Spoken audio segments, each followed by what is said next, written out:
you doing? How you doing?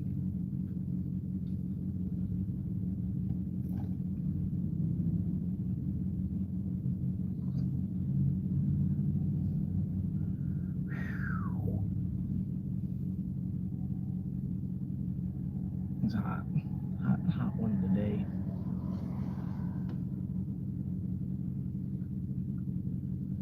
Chilling. How you doing, man? Getting through it.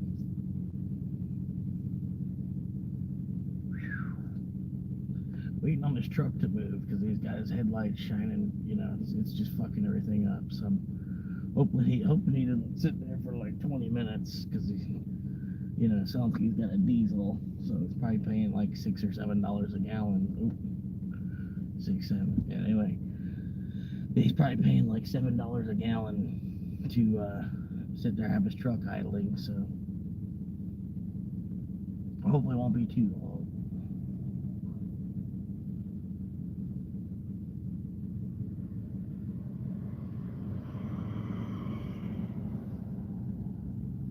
But yeah, man, how you doing? How you doing?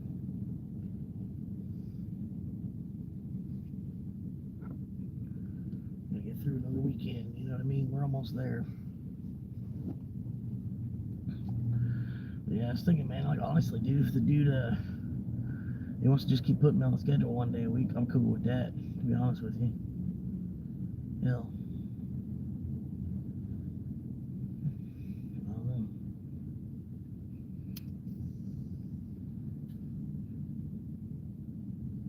Like I said, I'm really just waiting on this truck to move, get on down the fucking road. You could probably hear his engine running and shit too. It's annoying. But yeah, the dude just sitting there with his headlights shining. I don't know. Anyway, I'm trying to ignore it. Hopefully the dude will just drive off and go home here shortly, rather than just letting his engine run for, $6 a gallon for diesel right now. And he's just letting his engine run nonstop. Anyway, welcome. It's your first time here. Homeless car camping. I've been living in the 2007 Toyota Corolla since September. I plan on living in it until September, trying to save as much money as possible, saving in Bitcoin, because I don't know, I just think there's still a lot of growth potential there.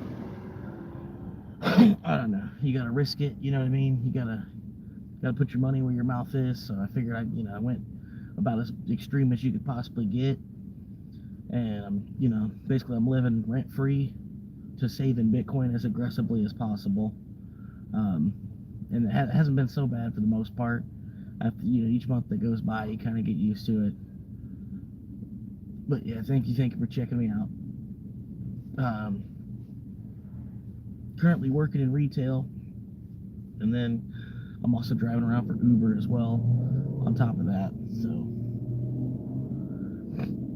yeah, trying to do what I can. I was thinking about live streaming myself while doing the Uber, just live stream the entire day. But I've got to get a second phone to be able to do that because this phone's not going to be able to process both the Uber app and trying to live stream it from one phone. It's not going to happen. But anyway, thank y'all for tuning in. If it's your first time showing up, the Saturday shows are a lot better. I usually drink on the Saturday shows.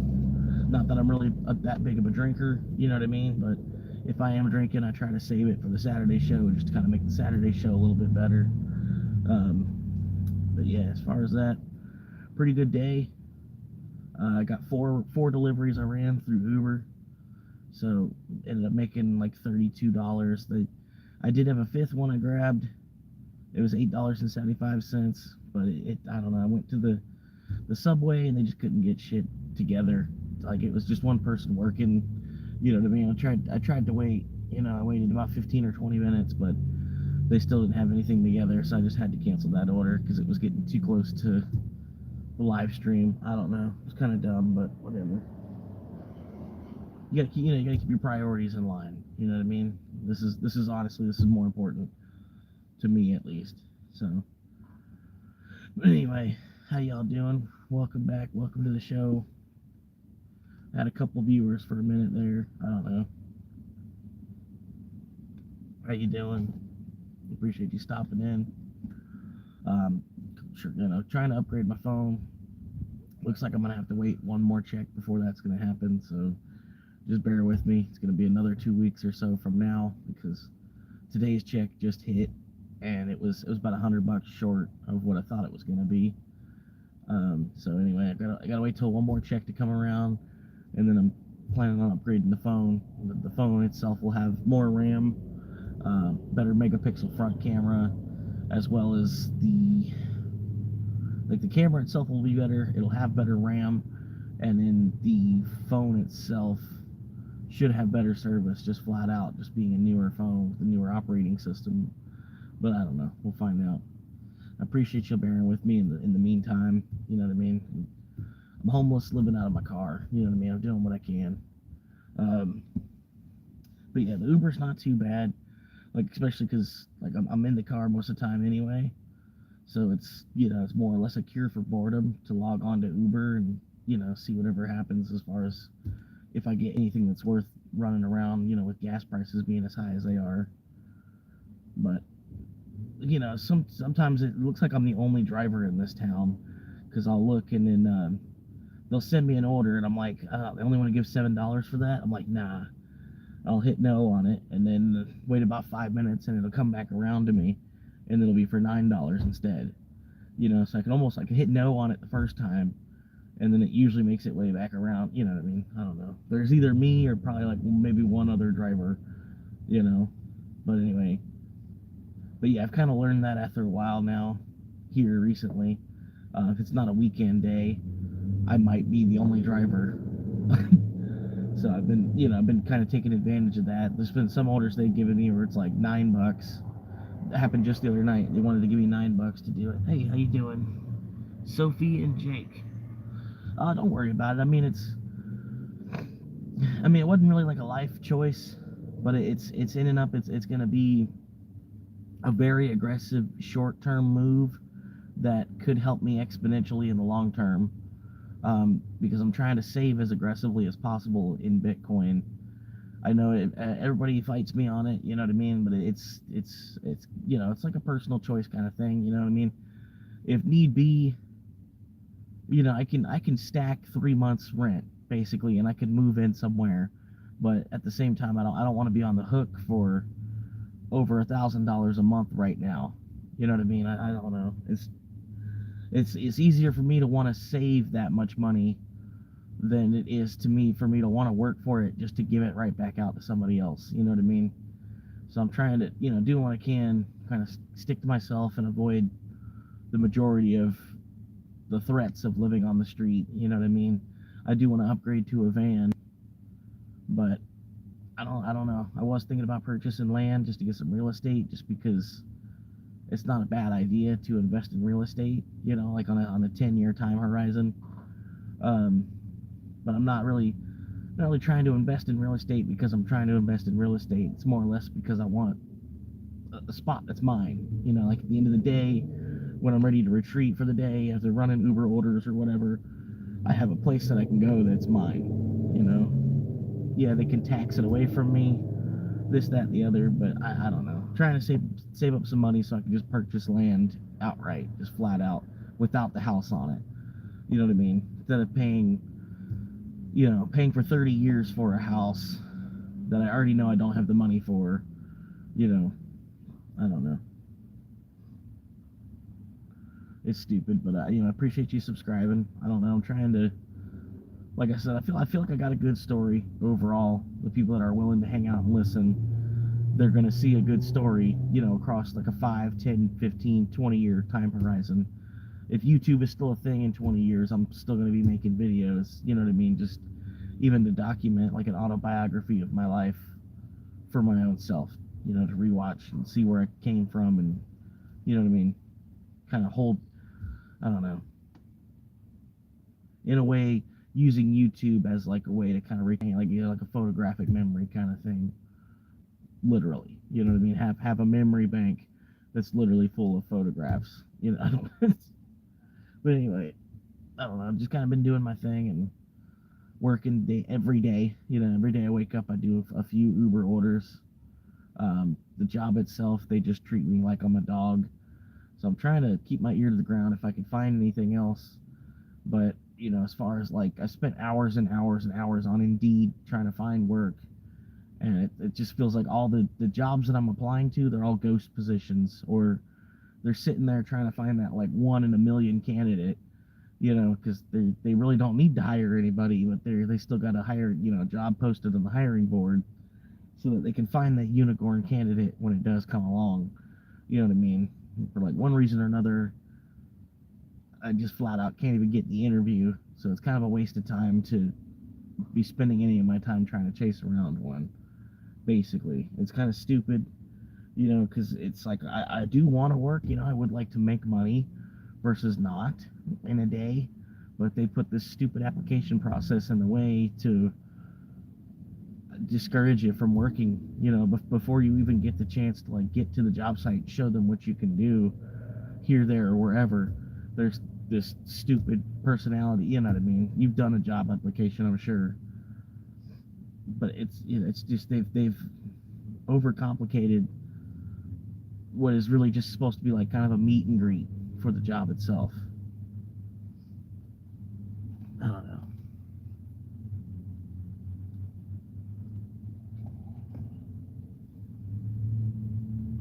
But yeah, it's got me to the point where, like, I am looking, trying to listen. If people offer me something, I'm gonna jump on it.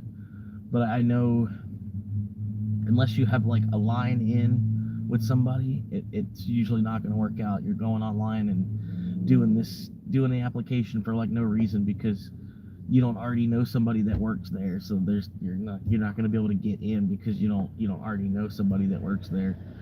It's like that even at like like if I were to get a job at Chick-fil-A, it would help if I already knew somebody that worked at the Chick-fil-A, and I might have a better shot at actually getting in the door and getting some decent hours out of them. You know, it's really kind of stupid.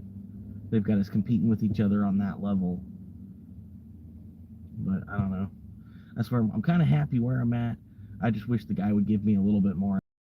But he thinks to give me more hours, he's got to give me more days to give me more hours, and I'm like, no, bro, you're not listening.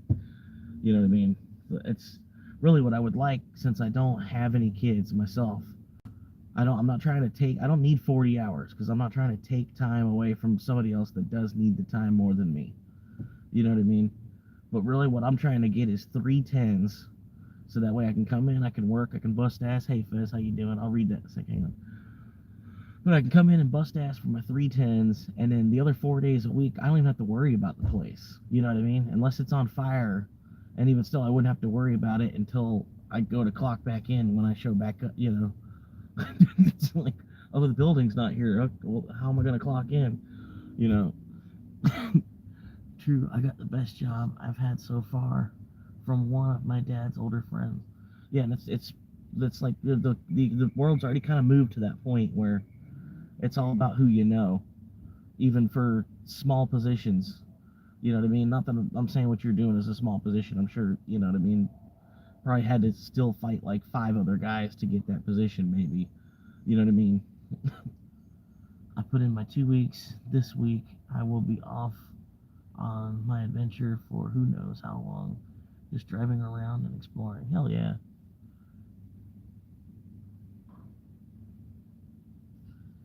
But yeah, I don't know, man. I was watching this one dude, like he live streams himself door dashing, and that's pretty much where I got the idea. I'm like, wow, because then you can door dash and then live stream it too. You might be able to make some monetization from the live. You get to the point, you know what I mean. You can do one action and collect 2 different streams of revenue off of it, basically. You know what I mean? I don't know, but it took him. Hell yeah, yeah. I'm thinking about just being a nomad too, man. Like I do. I'm thinking more financially. I want to get financially sound first before I do that. At that point, like, you're not really a nomad. You're just kind of retired. You know what I mean? Because like, to me, I'd feel like to be a nomad, you'd be traveling around and still trying to need work. You know what I mean? You'd still need to find like work or something. You know what I mean? I don't know. Just me where I'm at financially, at least right now. I would need to find a way I can make $100 a day at least once a week doing so, or $100 in 2 days of work or something. You know what I mean?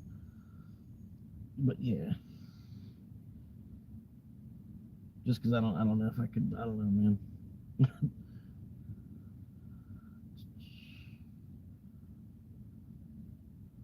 uh, what are some things I may not know I need?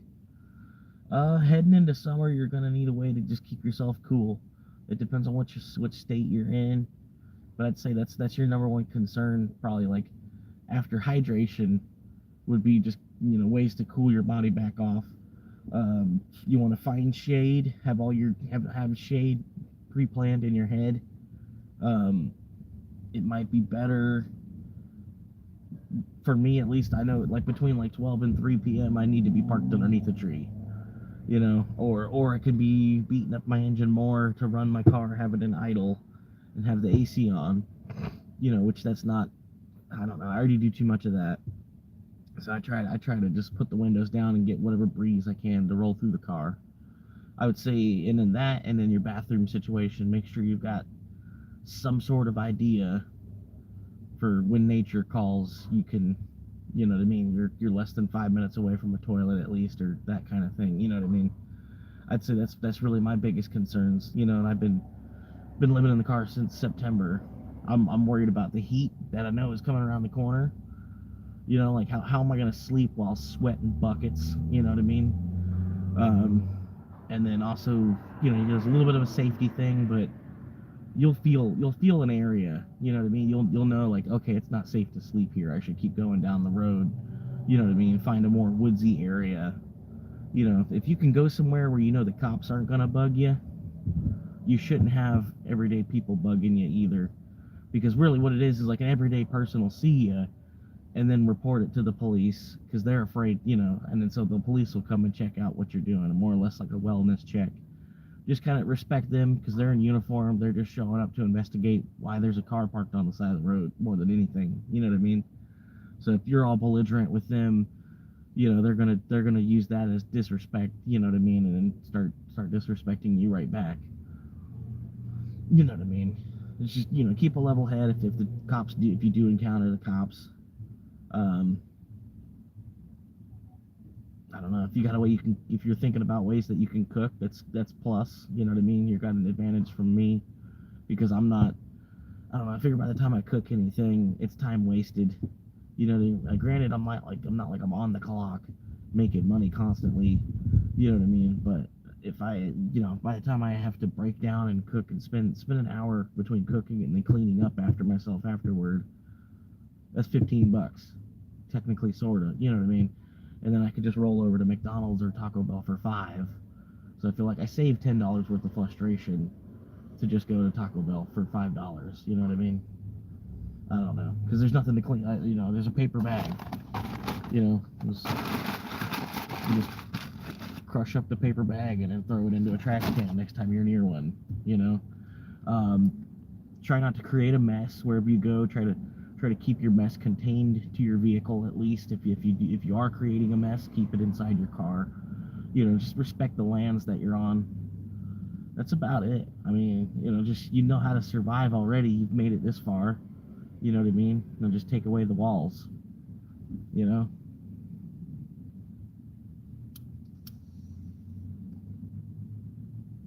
At least that's the way I see it. I don't know. Free camping spots? No, they're normally all right. Like like I said, you'll have that inner feeling, like you'll know in the back of your head, like this is not a good spot to sleep. Like I wouldn't suggest like sleeping in the parking lot of a Red Roof Inn. You know what I mean? If you can, like, that's a good spot though, a hotel parking lot, because I mean, especially if it's a parking lot that's not going to fill all the way up, because it's like a rural area. They've got more parking spots than unless it's like Christmas weekend or something, something big going on. But yeah, like a hotel parking lot's a good spot, but I wouldn't like near the interstate, near any kind of hotel next to the interstate. That's not a good parking lot to sleep because one, you have the noise from off the interstate, plus you got crackheads living underneath the bridge. Just, all in all, it's better to go about a mile or so away from the interstate, and if you can, get off of like the major high. You see a lot of people on bikes and walking around and stuff. Odds are they're going to be walking past your car while you're sleeping. So just try to find a place where there's not a lot of foot traffic. Find a spot that's quiet if you can, and you have if you're worried, you could stay up till about 6 a.m. and then go to sleep. You know what I mean? And then just sleep from like 6 a.m. till noon ish. You know what I mean? Because it'll start to heat up, and you'll wake up from the heat index changing. But I don't know. It's not as difficult as people think it out in their head. You know what I mean? Like, honestly, I think it's more difficult to be in prison or jail. I don't know. And I do have like a lot less anxiety. Like, as far as like if I had a place I was renting and I was worried about covering $1,100 each month, and I'd have to make that's 11 days of Uber driving, where I'd have to make at least $100 a day, and it would go to basically nothing. You know what I mean? All in the bigger picture of things, 11 days where I had to make at least $100 each day that I just shelled out for the comforts of a roof over my head. You know what I mean? And then meanwhile, I already had a roof over my head. You know what I mean? So I don't know. It's a give and take kind of thing. But I'm hoping in like 5 years time it'll all pay off. You know what I mean? I'm just trying to put my money where my mouth is as aggressively as possible, I guess. You know what I mean? I'm just hoping I'm not inserting my foot at the same time. But worst comes to worst, if worst comes to the amount of Bitcoin I'm trying to get to, you know what I mean? I'm not trying to just keep going and going and going. I'm trying to get to a certain point, and then I'm good. You know what I mean? And then work hard enough that I don't have to spend from that stack of Bitcoin until I'm ready to go. You know.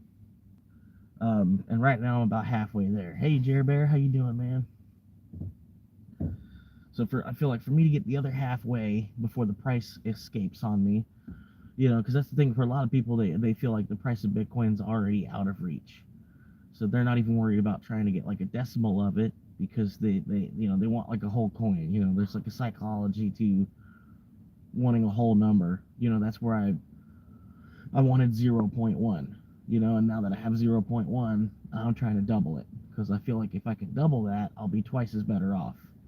You know what I mean? And then if worse comes to worse, and at the current price, I'm only out 15 grand. You know what I mean? But at the same time, that 15 grand could reserve my future my future purchasing power could be so much more exponentially greater, because I can already see that they're just basically changing they're just changing the symbol. I don't know. And it could go either way, and I could be out a big chunk of money, but it's basically all the money that I've been saving for like the last 2 years. So I mean, I'd be out like 2 years of hard work. You know what I mean? And at the same time, if I get to 0.21 Bitcoin, there's only, if you were to divide it evenly, only 100 million people on the planet can even have that much Bitcoin. So I could, with that much Bitcoin in my pocket, so to speak, I'm basically one of 100 million people, and probably even a smaller number than that, because the amount of people that have dozens of coins, or thousands of coins, or hundreds of thousands of coins. You know what I mean? That kind of brings that 100 million number now even smaller. Probably, it could be less than 10 million people that actually end up with 0.25, a quarter of a Bitcoin or more. It could be less than like 10 million people. You know what I mean? When it's all said and done, it all finds a pocket, a place to be.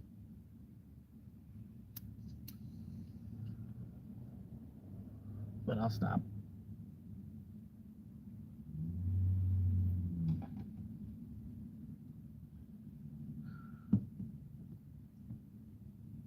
But yeah, like I say, like if it fails, and if I'm wrong, then me and a couple other fucking 100 million people are wrong at this point already.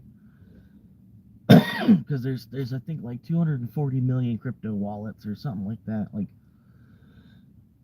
Just Bitcoin alone, there's like 250 million Bitcoin wallets. But you got to think again, there's like 9 billion people on the planet, though. You know,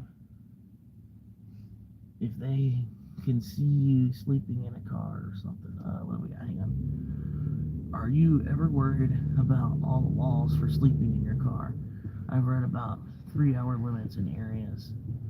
It depends, like, because if there's a sign that says like no parking anytime, you know, again, it kind of just flows back into your like, do you feel safe enough to sleep there where the cops aren't going to wake you up? You know what I mean? If there's no signs posted that there's no overnight parking, then it's okay to assume that you can park overnight because there's no sign that's valid. You know, there's no valid sign that says against it. Like right now, I'm in a Publix parking lot. I've seen people sleeping in this parking lot. I haven't done it myself because it's a little bit too noisy. It's right off the highway. You know what I mean? I've got quieter places I can get to because the county's not really, you know, fully developed yet. So I can find other places that are better to sleep. But yeah, if they see you sleeping in your car, you know, like they'll wake you up and do a wellness check. They'll check to make sure you're alive or dead. They'll wake you up to make sure you're not dead, basically. You know what I mean? Because you could, you know, you could be overdosed in your car or whatever. You know what I mean? So they'll wake you up to make sure that you're not dead, and then they'll probably ask you to leave. You know what I mean? If it comes to that, you know what I mean? And then all you have to do is follow their lawful command and leave. Go find another place to take a nap, or, you know, at that point you might just be up for the day and you sleep better the next night. You know what I mean? But yeah, like you do try to keep your distance from the other homeless, like unless it's somebody else that you know is a car camper. You know what I mean? Like the two of you might even could buddy up. You know what I mean? And that way, you know, like think if you had like a small community of people that were all van lifers. You know, there's like 5 of you that all kind of camp out in this one parking lot, and then because there's 5 of you, pretty much somebody's always up watching. You know, sort of. You might all sleep at the same time at periodic points or whatever, but there's five buddies all kind of watching out for each other because they all kind of are van lifers. You know what I mean? I'm trying, you know, if I could even get at that point, it would be nice, you know, because I'm sure they're out there. There's other people out there van life, and we're just, you know, a lot of times you're shy and you're reserved. You know what I mean? But yeah, I don't know, because I've even seen the Walmart right next door to where I'm at now. There's one person they're there like 5 out of 7 nights a week. You know what I mean? I just know because I know the vehicle. And there's another old lady. She's in an old Dodge Ram van from like the 80s or something, like before the 90s. It could even be a 70s van. But she parks up here where I'm parked now, and she hangs out here about half the day. I don't know where she goes at night, but she's usually here during the day. You know what I mean? So you can see other people as you do it. You know what I mean? I haven't really like introduced myself because I haven't seen anybody that's like of my age either. You know what I mean? I've seen everybody I see. They're normally they have gray hair. You know what I mean? Like it'd be cool to have a smoking buddy. You know, somebody else that like lives in a van, and you know, I'm not saying we'd have to travel together or whatever. You know what I mean? But you know what I mean? It'd be cool to have somebody that's thinking along the same lines as me, where it's like, yeah, man, let's, you know, we can watch each other's back and we could both save $1,000 a month because the housing market is quite honestly over fucking priced. You know.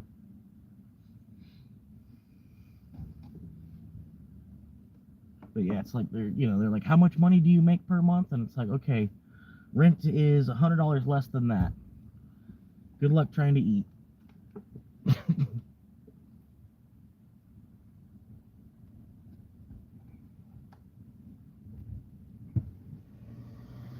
And I mean, I don't know either.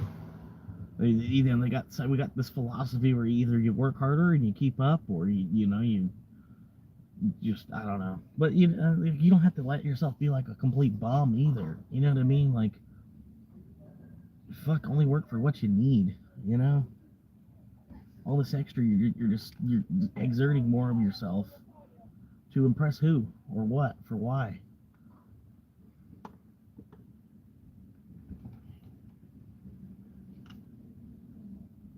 You know, like half my life I've been living on the streets. So like, what the fuck do I even really have to lose? You know, I get kicked out of the house and I basically lose 5 bills. You know,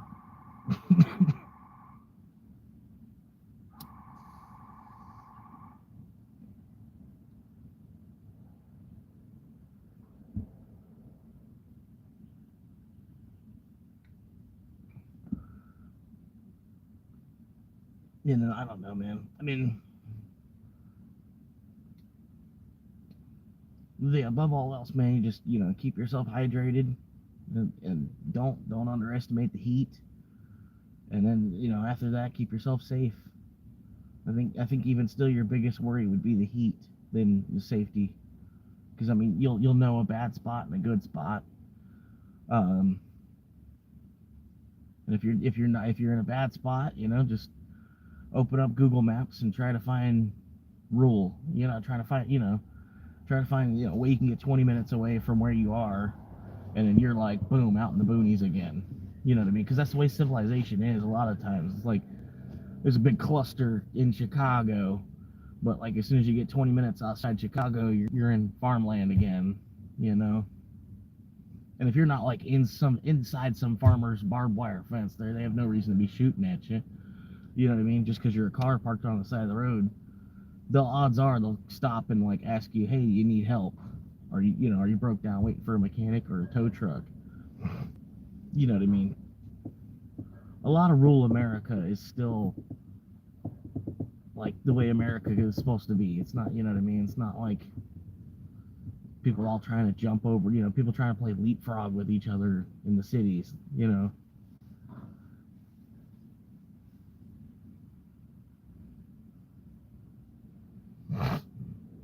But yeah.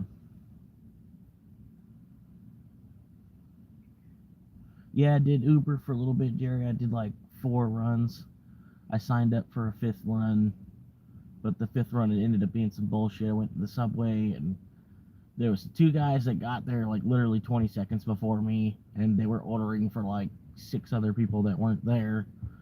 So yeah, I'm standing behind like the two of them were like honestly took about a half hour to order. I don't know. I didn't wait there the whole entire half hour to know for sure that it took them a half hour to order, but it took them a good while to order. And this just the timing of everything. She got stuck. The sandwiches that were on my delivery were gonna be made after the 8 or 6 subs that these people were ordering. You know what I mean?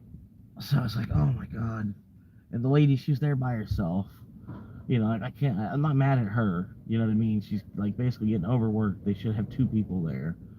You know what I mean? But I don't know, just the timing of everything. I was like, I'm not gonna hang out here for another half hour for $8. You know what I mean? It's not even worth my time. It's not even worth my time hanging out at the restaurant for that fucking long. The amount that they were tipping me after I drove it all the way to their house and everything afterward. Sometimes that happens though. It's just like you're like, dude, fuck no. Like you're giving me $6. I'm about to spend an hour and a half of my time to complete this now because the restaurant can't get their shit right. You know.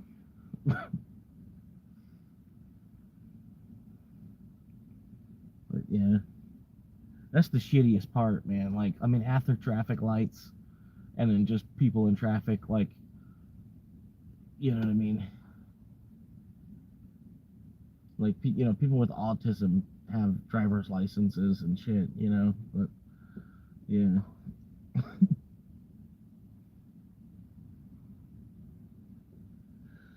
But yeah, I don't know, man.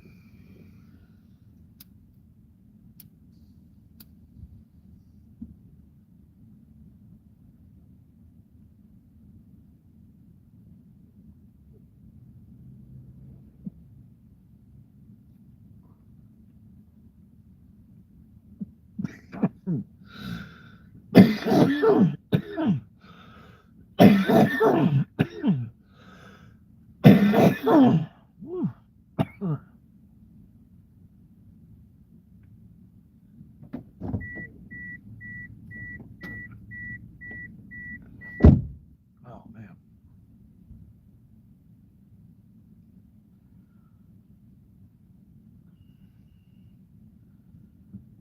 But yeah, I might chew some bubble gum here in a minute or something. I don't know.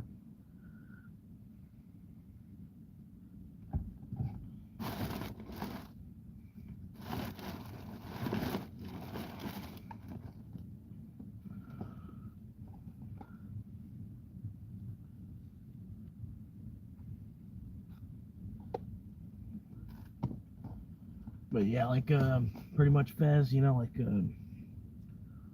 like Will Smith, said to the giant cockroach at the end of the movie in Men in Black, the first one.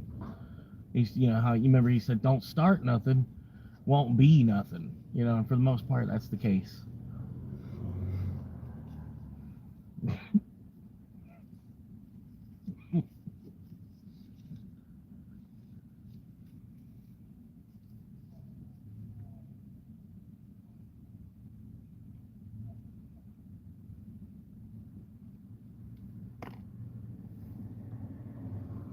Yeah.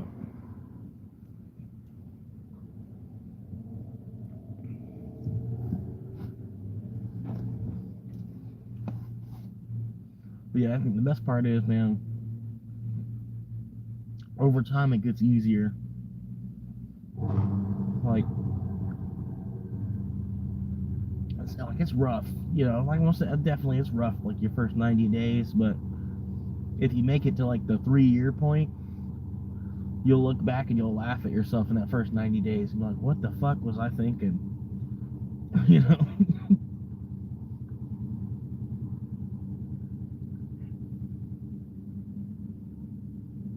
but yeah, honestly, I don't know. I might just live in my car and just keep saving and stacking in Bitcoin until it goes all the way to 1 million, and then at that point find a place that I want to live.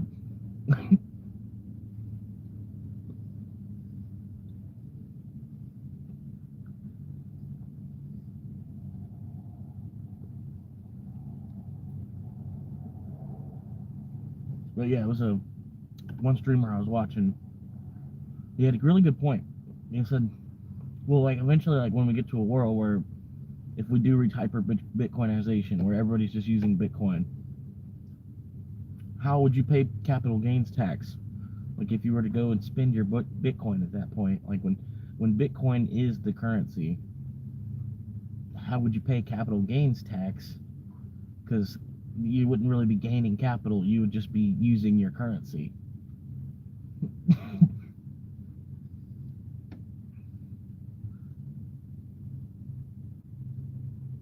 I don't know.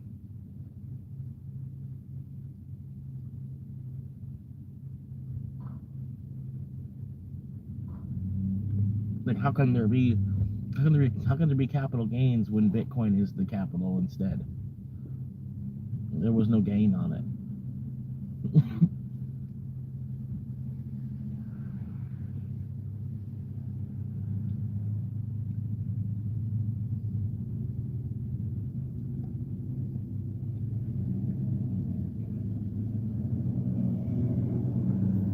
Whoa.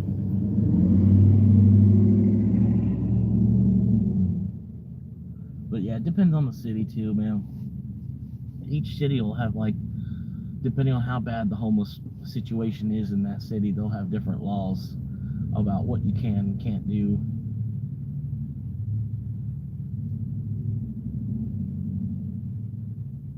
Like I know Los Angeles, I think it is, Skid Row, they actually made a law where it's illegal to sit, sleep, lie, or rest. Like the way they worded it, you couldn't. There's no way around. Like if you were laying down but not sleeping, you're still breaking the law. If you lie, it's illegal to lie, sit, stoop, stand. Like you can do anything but standing is illegal to do in Los Angeles now. If the cops come by, they can give you a ticket.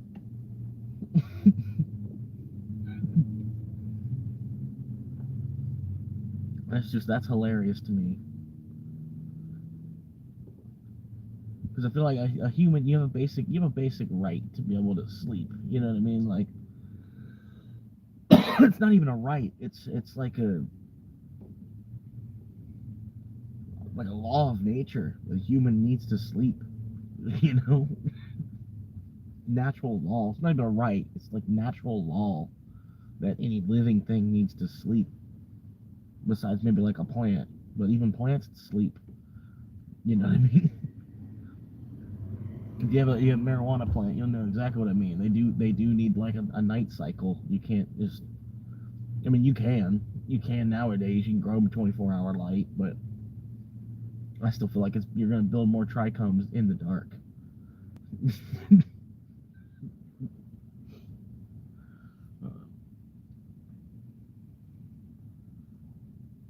Yeah, that's what I'm saying. If they get to a point where it's like a problem, or they start to build like their own little faction, like they're starting to be like a tribe, like they're because that's the problem is like just like in a jail, somebody will become like the pod boss.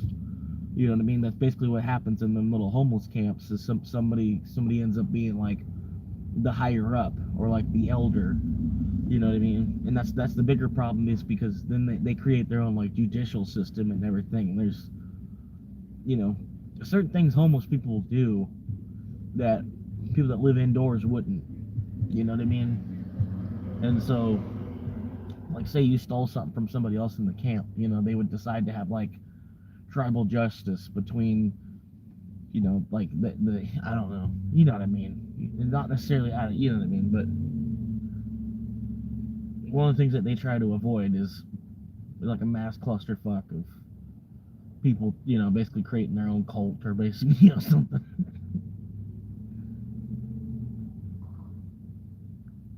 I don't know, man. What up, Fred? Dinosaur. Hey, man, don't call Fred a dinosaur. That was mean.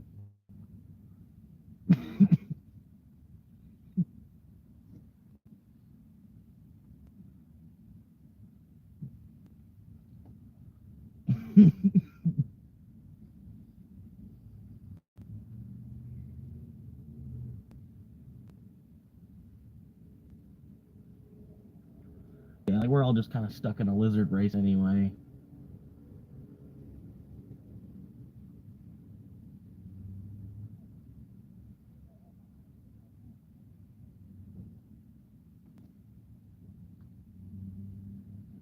What up, John? Man, the whole gang's here tonight. All right.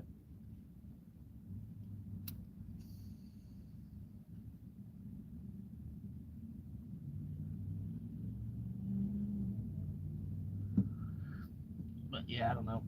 Pretty much y'all just getting here. Y'all ain't missed much. I've just been talking to Fez, trying to talk him into living out of his car.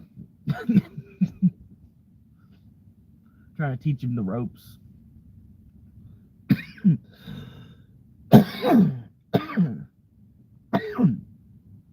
But no, I guess he wants to travel across country, and so he's asking me different questions about, living in the car, just normal shit.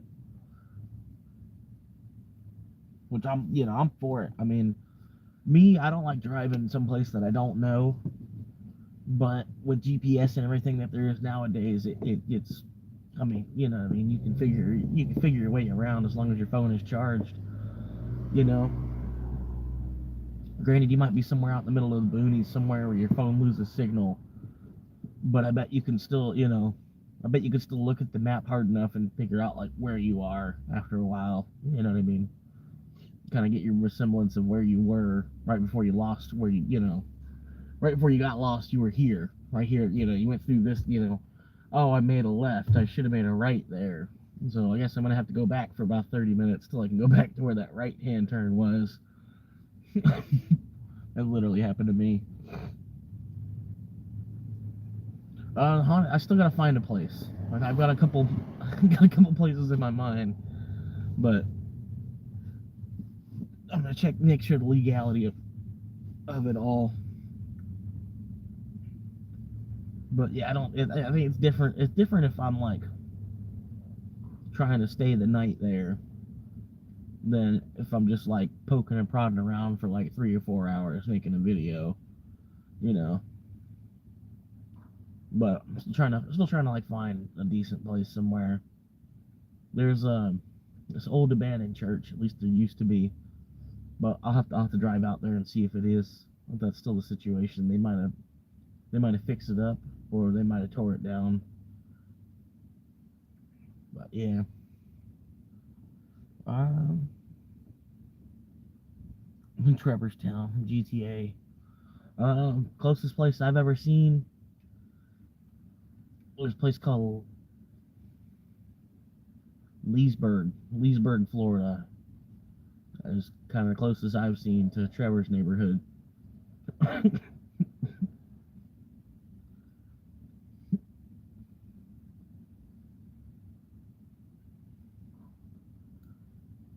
Yeah, I think north of Tavares. Um,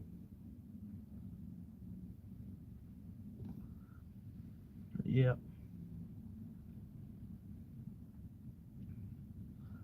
checking it out, man. But fucking man, yeah, it wasn't a bad day for Uber. It wasn't a good day for Uber. I don't know. I just didn't feel like doing too much again today. I like my check hit today, so I had money that came in from that. I don't know. It was an alright check. It could have been a little bit higher, but I don't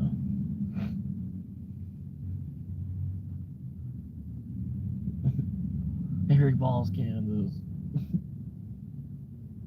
Yeah, there's a place called Arklow, Texiana, which you're on the corner of Arkansas, Texas, Louisiana, and Oklahoma. The city there is called Arklow, Texiana.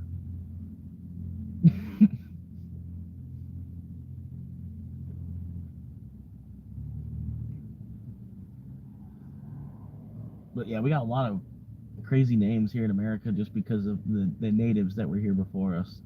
We kept a lot of their names in certain places. I don't think we kept like enough of it around, but yeah, at least we tried. You know what I mean? At least there's at least there's still culture left. You know what I mean? But yeah, I don't know.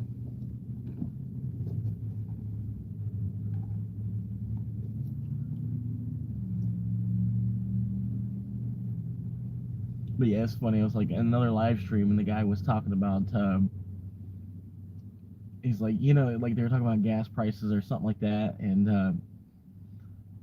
I forgot what the guy said. He said something about. He's like, I was for the guy back when we were voting for him, but the way that he's talking now, I can't believe the shit that he's actually saying. And I was like, yeah, it's like we'll just exterminate a whole country. It's like it's not 2026. It's like we'll just use the other Operation Gamma Ray Extermination Drop Zone Alpha. And he thought I meant it the other way. I was like, no, I'm talking about how sarcastic that is. Like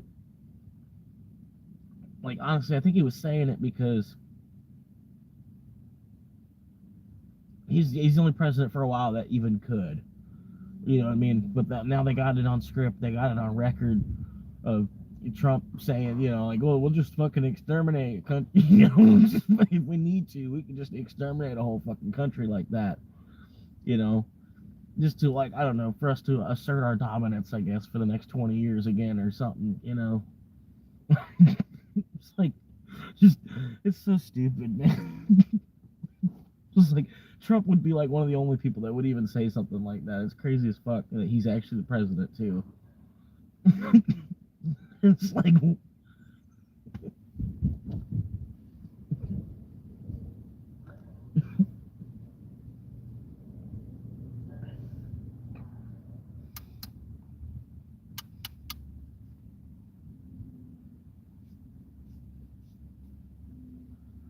yeah.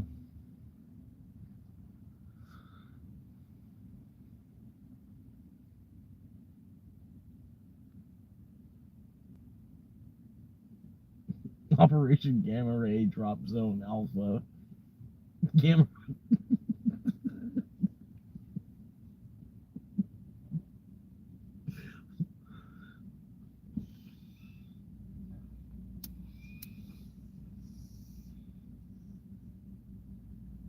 But yeah, he's talking like the way they're talking, like both sides are gonna win the war somehow or something. That's the way that they're gonna portray it. And, both angles of the media, they're gonna portray as if we both won. But I don't know the way they're talking about. Like I think it was a 2 million or a 2 million dollar tax per ship that goes through the Strait of Hormuz. So I don't know if we're gonna split that. Like the U.S. gets 1 million and Iran gets 1 million somehow. I don't know. I don't know. It's really not even our place. You know what I mean? Like I feel like we're already doing enough with the Panama Canal. We don't really need to be fucking around with the fucking Strait of Hormuz at all. It's like, you know, it's just like it's not even our shit. It's like I don't know. We're sticking our finger up somebody else's asshole that we don't even need to. They didn't even ask for a prostate exam, but we're already 3 knuckles deep.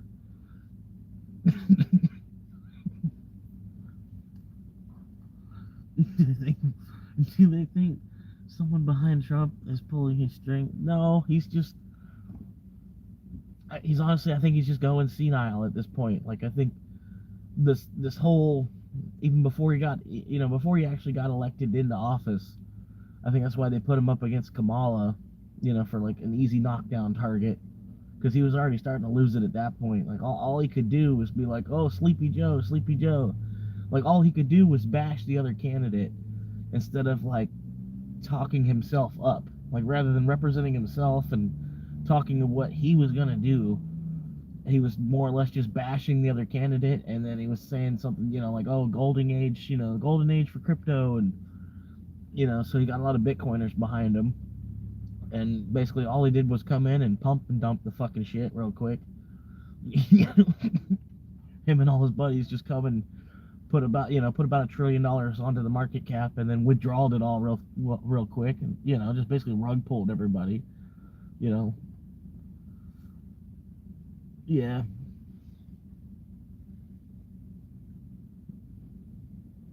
But yeah, that's basically what they were talking about. Was so they were probably gonna be like adding another $2. It's like nationwide, another $2 like in the next month or so. $2 per gallon. It's like 50 cents more a liter. But no, I was watching some girl. I think she was in Australia somewhere, because she had, I couldn't tell the accent exactly. It could have been Scotland. You know what I mean? It was English. Deep English back throat. But I think she was in Australia. And she was filling up with gas, and it was like $3.15 per liter. And I'm like, holy shit!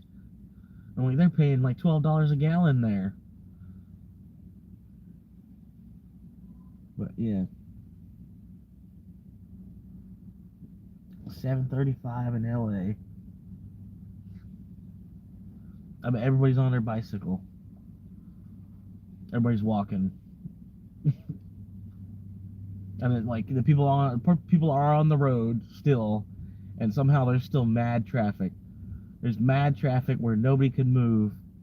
You're just stuck at a light, stuck at all these lights, up and down the street. But somehow the gas price is that high, and there's still so many fucking people on the road.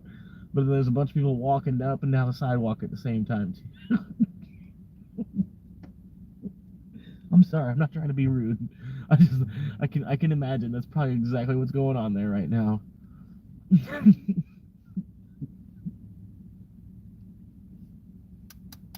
But yeah, here it's driving me crazy. Like the gas prices went up, and then like all the trucks that were all around, they got bigger. I don't know. Gas prices doubled, and the trucks got bigger. I don't get it.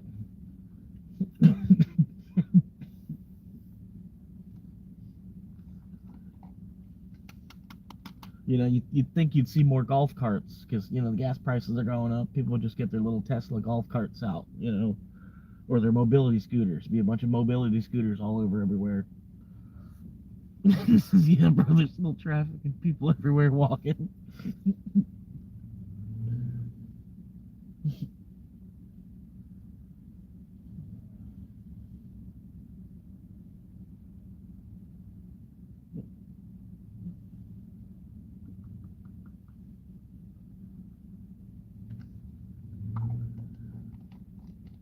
But yeah, like it's hurting me as an Uber driver. You know what I mean? Because like I only accepted 4 orders today. There was, I want to say, about 12 that came through, but only 4 that were like worth it enough to where I was like, that okay, I'll go chase that down for them.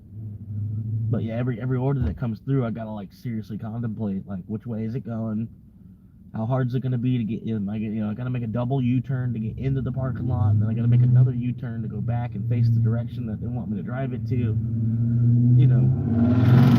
Oh, that restaurant, that's a piece of shit. Every time I go to that restaurant, they got a 20-minute wait. You know what I mean? All that, I'm like processing all that as fast as I can in 30 seconds that I can either accept or not. I don't think I would eat an exotic bird. I don't. Yeah, I really don't even like eating chicken, man. I'm eating chicken. I feel like I'm eating crow, kind of sort. Like I'll still eat chicken. It's still good. You know what I mean? Like I'll still eat chicken nuggets or chicken tender. You know, um, but yeah, I'm like get to the point like I'm tired of eating crow 6 nights a week. You know.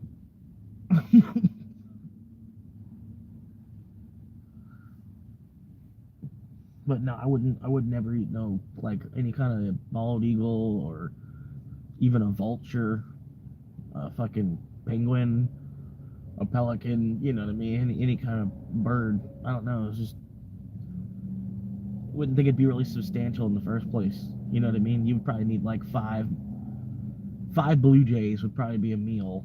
And by the time you caught 5 blue jays, it wouldn't have been worth it.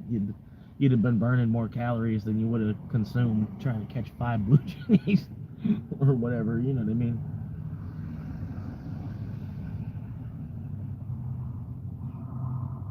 I think it'd be look at this ridiculously ass fucking huge truck.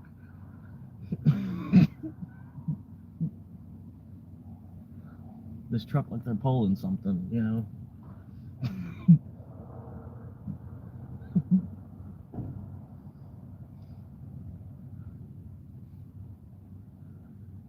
Like goddamn, a 3500 HD Silverado.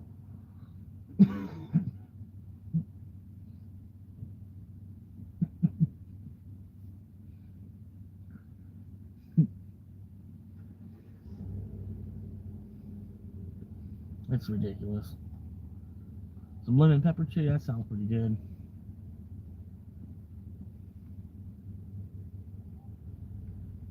But yeah, I don't like seafood too much either. Like I might eat a fried catfish, but you know what I mean. No, I wouldn't. I wouldn't. Well, I feel like on page 1 of the Bible, it says something about if it's pleasant to the eye, then I offer it to you as food. And a cricket is definitely not pleasant to the eye to where I think we should be eating it. You know. And the same goes for like lobsters and crab for me at that point. Like I don't think we're supposed to really be eating lobsters. And we just do. Shrimp, like I've maybe eaten 5 shrimp throughout my life because I've tried it. Like I ate a shrimp. Because like my mom, when I was younger, she's like, you got to try it, to know if you like it or not. I'm like, I already know I'm not gonna like it. I can tell by looking at it. It's fucking a fucking like pink worm from out of the ocean. Cause I already knew I didn't like seafood. Already I knew I didn't like seafood, so I knew like when I was 8 years old. When I was 8 years old and eating a shrimp for the first time, I was like, oh, this is gonna be fucking disgusting. It's gonna taste like, I don't know, even the consistency of it. Like how you bite, it's got like a squish, and then it finally snaps. Like it's like spongy, and then just it's like firm and spongy at the same time. I don't know, like biting into a shrimp, just the texture of it. Even I was like, ew, it's like I'm biting into a maggot or something, like a grub worm or something, a grub worm in the water.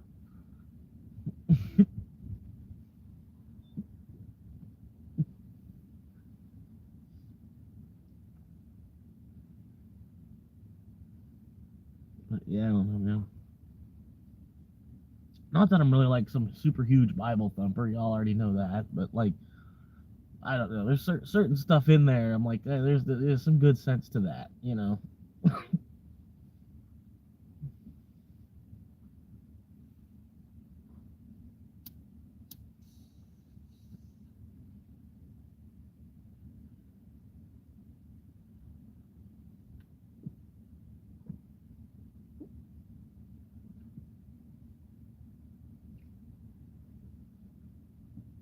But yeah, it's a pretty good day today. I'll probably head out to the boat ramp, get some sleep tonight out there.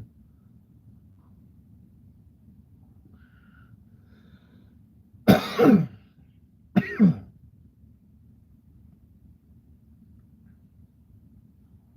don't even know if I could do that.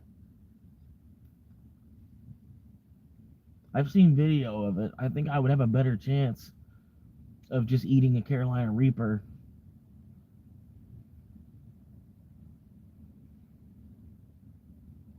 But I don't know. I don't think I got the balls to eat a Carolina Reaper. And the shitty part is like I'm getting subscribers, but the people that are subscribing, they're subscribing to be nice. You know what I mean? So I'm getting subscribers, but I'm not really getting view time.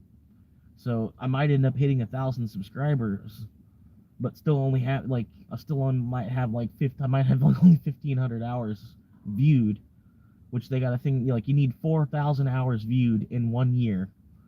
Um, so I could even make 4,000 hours viewed, but not do it all in 1 year, and you know what I mean. And then it'll reset basically. Like I'm getting subscribers, but you know, like other than the five of y'all, nobody's watching. I'm not mad at y'all, you know what I mean? Y'all got shit to do and everything, you know what I mean? Like I don't know. Um oh yeah. I heard Hawaii, they're the locals that live there, the people, you know, like the natives that were there, they're getting priced out of being able to live there. Um Certain like if your bloodline is deep enough, you're considered like a Hawaiian native to the point where they have like a reservation and there's like their own little community. You know, like certain islands are completely closed off to non not even non-locals, but people that are non, you know, you're outsider or you're mainlander. I forget what they call it. You know, I think it's mainlander. Um, but yeah, like the people that live there, if you're not lucky enough that you can live in that compound that you know that they've created for their own people, you know, granted it's the same, like it's American lifestyle just like everywhere. You know, you get like a little half acre, you get a nice little backyard, a nice little front yard, a nice little 3 bedroom house, you know, a 2 car garage, you know, like the same thing everybody else gets, kind of, sort of, but you get it based on your bloodline. You know, there's a certain number of spots that are reserved, and if you're, you know, if you can't, then you're being priced out by all the basically the same thing that's going on here in Florida. You know, like all the millionaires that come through and just over speculate everything. And yeah, I gotta get 4,000 hours of view time on top of the 1,000 subscribers. Like I could potentially get like 2 or 3,000 subscribers before I have 4,000 hours watched in a year, just because you know the level of my content.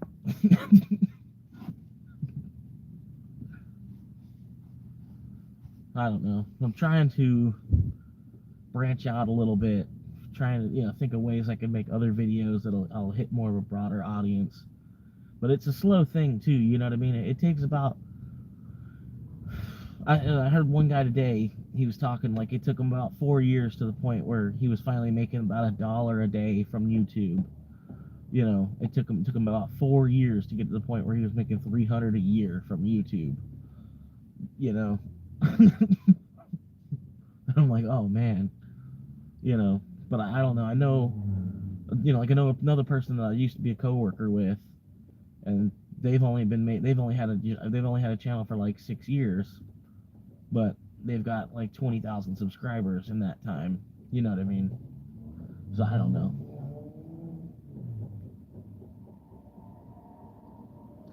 It just depends. I don't know.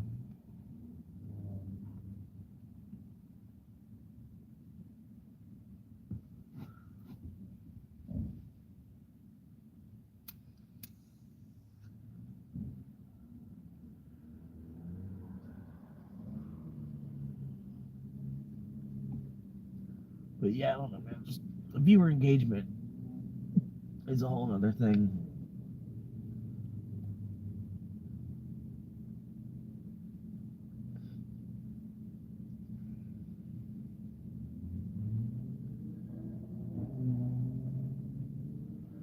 But yeah, man.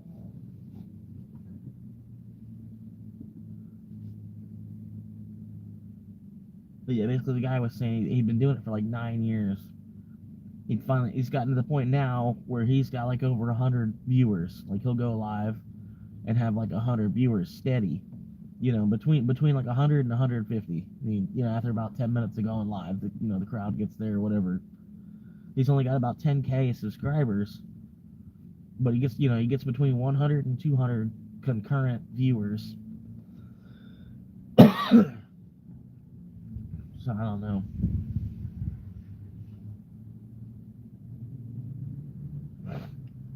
Yeah,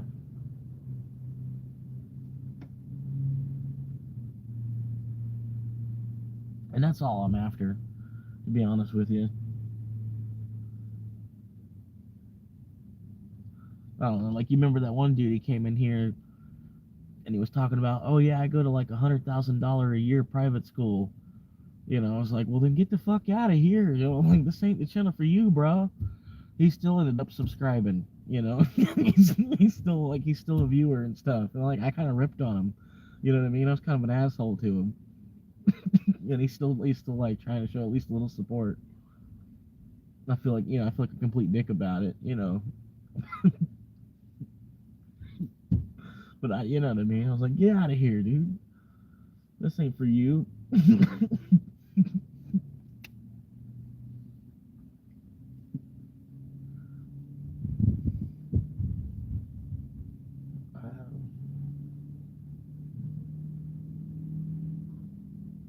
Appreciate y'all hanging out, man. About an hour and 8 minutes live. Good try, controversial topics. Abortion is bad, for example.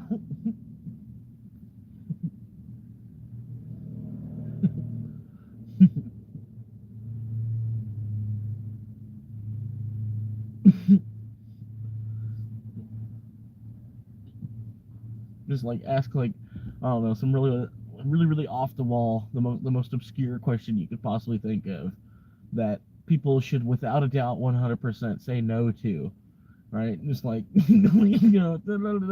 yes or no. Like no, right? They're just like they're so appalled they don't know what to say. Like obviously you would say no. You're like no, right? That's what I was thinking would be no, right? And they're just like sitting there like, what did you just ask me?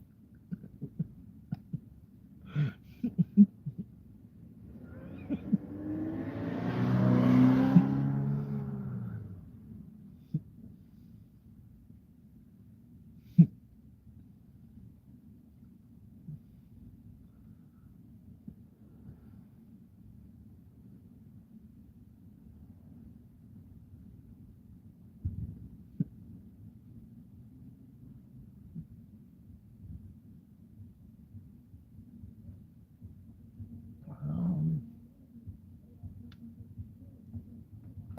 yeah, I don't know, man.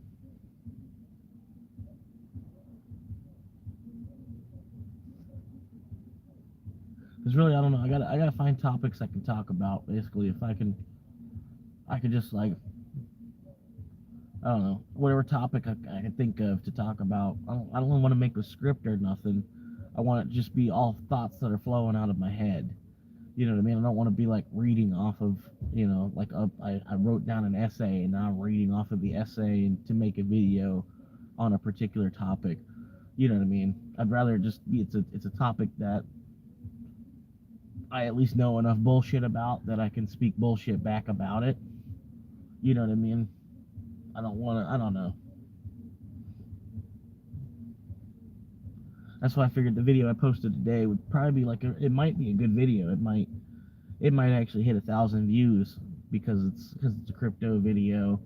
It's a car camping video at the same time, and then it's got a pretty good view to it too. Like I don't know.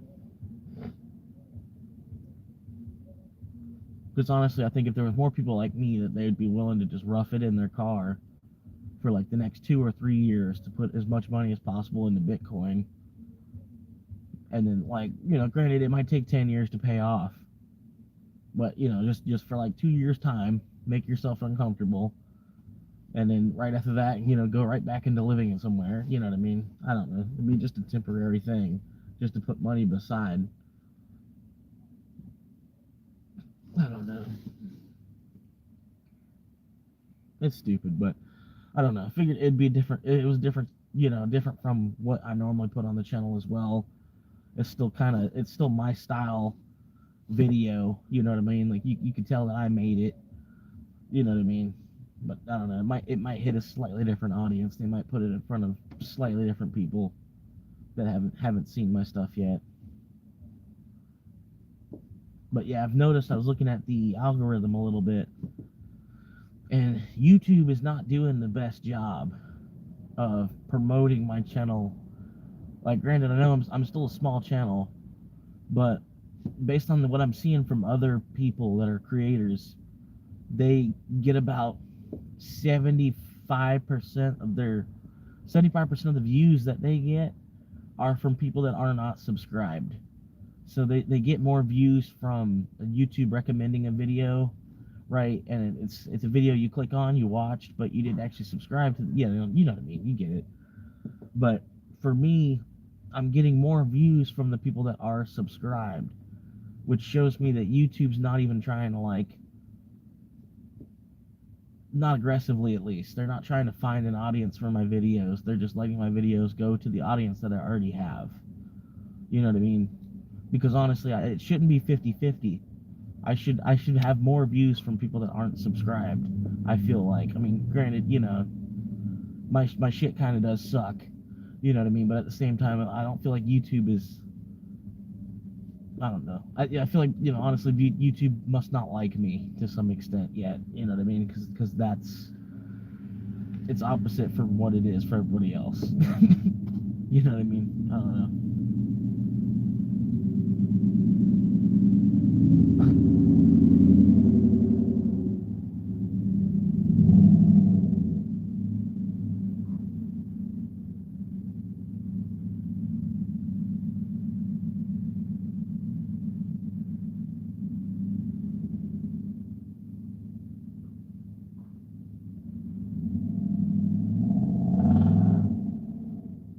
Yeah, I don't know. I think just branching out, doing more stealth camping videos. I'm trying to. I don't know if it'd be a good thing to just keep producing a video every single day. Go back to kind of that, you know what I mean? Or if it's better just produce like one actual better quality, one video a week, but it's like way better quality because I spent more time to put it together. You know what I mean? But I feel like at this point, with how small the channel is, a daily upload is what's going to help it grow. And then once it gets grown, then that's when I should, take the step back and, like, okay, let's do 2 videos a week, and let's actually produce like a, quality material piece, because I don't know, I'm judging it based off of what I'm seeing other creators do, and that seems to be the way to break 1,000 faster, is to just do a daily upload. Even if you're uploading shorts, like if you're doing shorts or more your thing, you have to post every single day. You have to post something every single day. Um, and it just helps, you know, constantly. Every single day you have a new video, for them to try to like shovel out to, you know, new material. Um, but yeah, it's basically that's what I'm seeing back, the consensus from everything.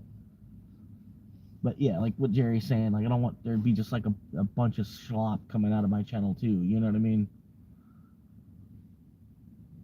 So I don't know.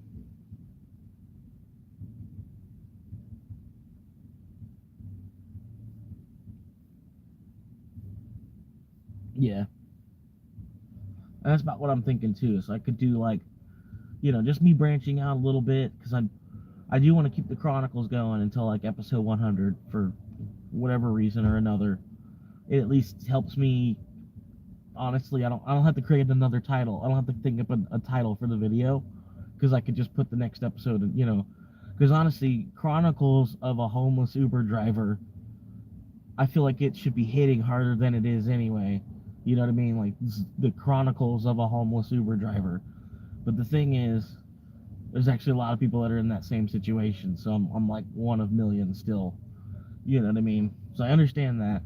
But like, yeah, the reason I'm trying to go to 100 with that basically is because I can, you know, keep producing videos on that genre, and I don't have to think up a new title. Basically, it's like, you know what I mean? I can just, oh, episode 41, oh, episode 51, episode 75. You know, go all the way to like 101, and then I can create a new series or something. You know what I mean? I don't know. Like I was already kind of thinking like the Escape from a Ford Escape, just to be stupid and buy a Ford Escape to live in, and then, you know, like posting videos for like a year of me living in the Ford Escape until I bought something else. I don't know. I don't know, just to be stupid. I don't know. Not that I really want to buy a Ford Escape. Really, what I want is a Dodge Caravan, or at least a Chrysler Pacifica, because it's still basically a Dodge. You know what I mean? But yeah, I don't know, man.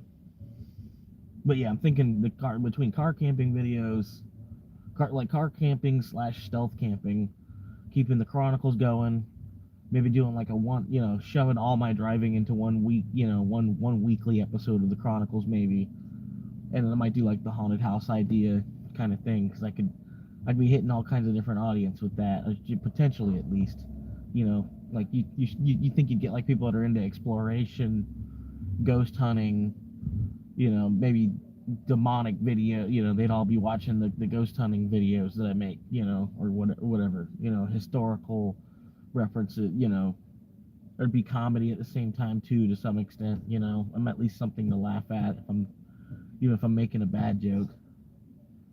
I don't know, but yeah, like keep it to a certain. I don't know, but I think honestly that at this point, what's hurting the channel is this phone. I need to upgrade the phone, get a better camera for doing a lot of the recording on the shots and stuff, and yeah.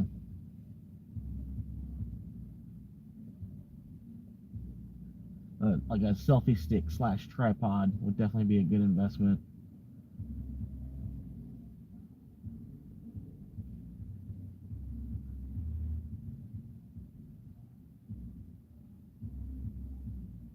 But yeah.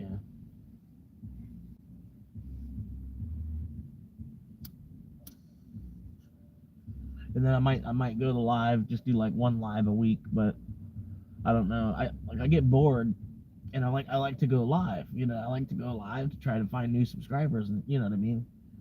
Introduce myself to new people every time. You know, I love it. You know, after I've been live for like 3 or 4 hours, and then I close the live stream, and it'll tell me like, oh, plus 6 subscribers. You know, 6 new people found me. Granted, it took me 4 hours. You know what I mean, but like I do like going live, so I don't want to just be going live like one day a week either. You know what I mean? But I know that would be better if I wasn't going live all the time. Would probably be better as well. Because first off, you know, like y'all have other shit to do. You know what I mean? But yeah, I don't know, man.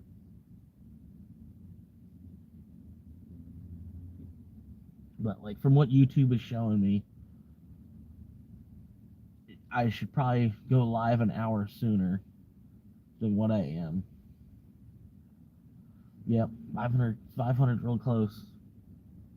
But I still need 3,000 hours of view time, and I'm only at about 400.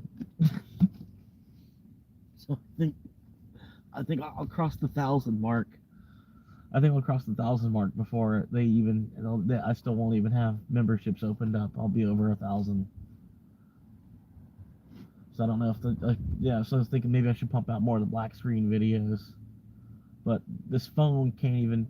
I can't do an 8-hour black screen video because this phone doesn't have the memory where I can do. The most I can do is a 3-hour video. I found out basically that's why the video I posted was a 3-hour video. I'm like, man, this is bullshit. Because I wanted, like an 8-10 hour black screen video for people that already are a fan of my channel. They could click on that. I don't know.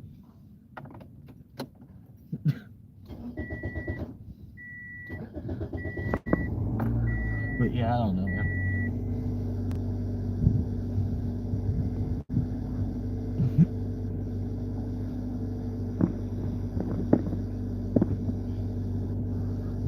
%, charged.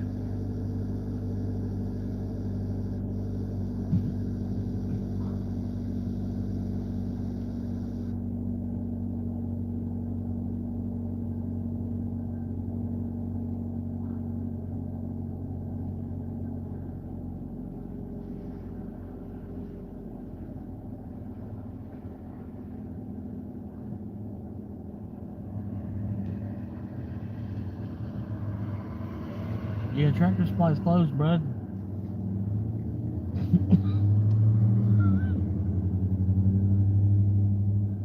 Oh, it was just crazy the amount of how much traffic comes through this building. It was like this last night too, or the night before, or some shit. It was like all this traffic, all these cars keep constantly driving by this complex, this plaza, but yet all the stores in this plaza are closed. There shouldn't be any reason. Like I shouldn't even be here right now, but there's like there's like constantly cars like whizzing by, and everything in this plaza is closed. It makes no fucking sense.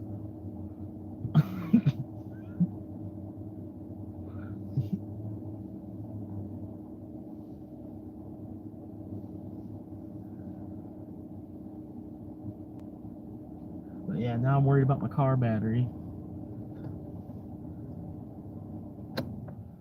And then woke up. I had to get my car jumped the other day when I woke up, but I had my car. It was off, but I had it on enough where it could charge my phone, and I just slept. I overslept basically because normally I wake up, turn on the car before noon. I'll fire up the car, and it starts running again and recharges the battery or whatever. But yeah, I don't know. This battery's getting bad, and then at the same time, this tire's going bad too. So I'm looking at about $300 of expense. That that's probably like a month or two away.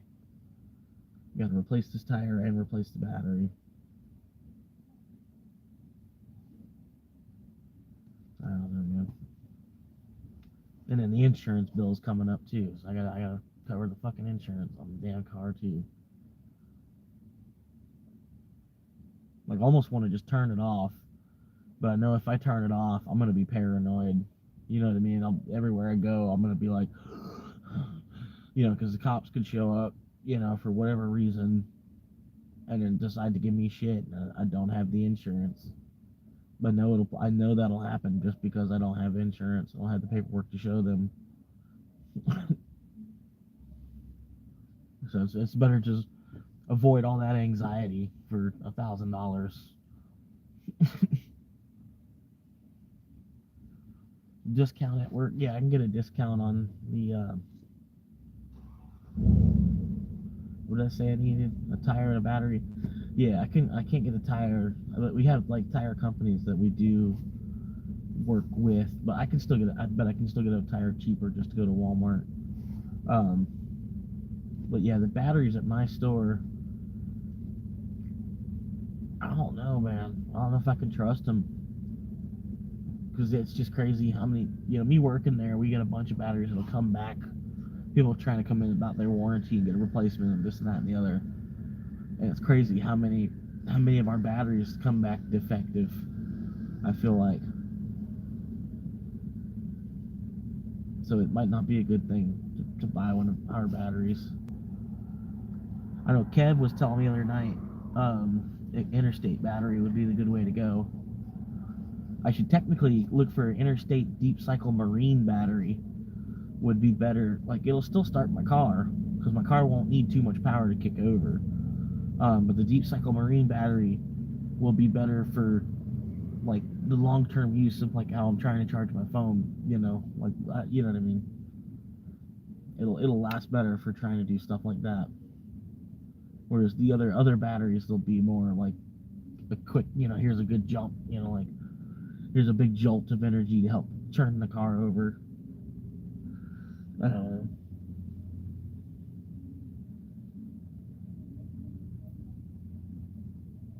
It's kind of funny when I see the other DoorDash drivers, man. Like everybody else, man. I'm sure I do too. But man, everybody will look like a fucking crab. Like I'll watch it too, like, because I'll sit there, like, I'll know the orders for me, right? So I'll sit there and I'll watch. There'll be like 5 other drivers. We're all waiting for an order. And I get this feeling like, oh, that's mine. And then I'll wait for all the other 5 drivers to go up there to check to see if it's theirs before I go up and then just walk past them and grab it and then walk out the door. But everyone's like, they're such fucking crabs, man. You see them go up there like, pitch, I'm like, damn. Damn. I hope I'm not like that, like, cause I see it in the other people, and I'm like, I probably am. These fucking DoorDash drivers, they're all fucking crabs, man.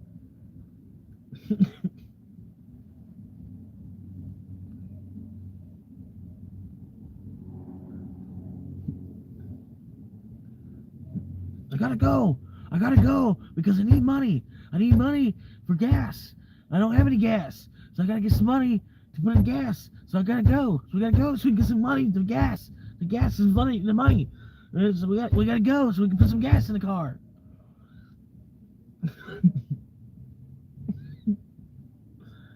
I remember having a buddy tell me that, like, we're at his house tripping, right? And he's freaking out about needing gas money. He's like, we gotta go so I can go make some gas money because I need to put gas in the car. I'm like, why? Like, why are you worried about going anywhere? I'm like, we're already at your house chilling. Like, we're at your house chilling, tripping. Like, we don't need to go nowhere right now. He was like so worried about going to mix. He's like, we gotta go because we need to make money because I need gas money for my car. I'm like, yeah, but if you already don't have gas, what's the point in leaving? I was like, just like listen to yourself. Like you might as well just wait till tomorrow morning.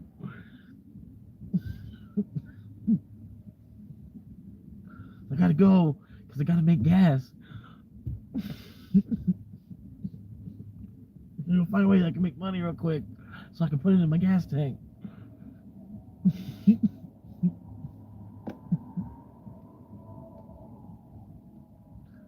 He's just freaking himself out, dude. I'm like, you just calm down, bro. And this was like before like DoorDash and Uber Eats was like as big of a thing as it is now. So like that wasn't really an option. He's like just freaking out. Like he's gotta go find something he can do to make some money. So he can put some gas in his car. He's ready to go drive his car all around town to go find a way he can get some money to put gas in his car. I don't know why that's life.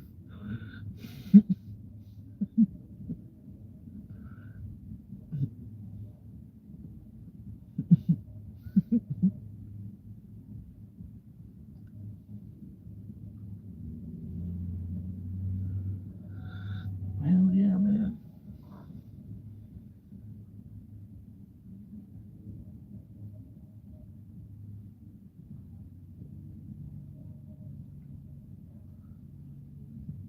Yeah. Expensive Krabby Plaza discount at work.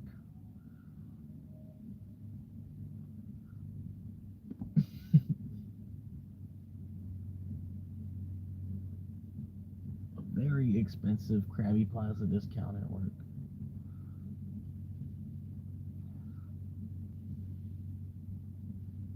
Damn.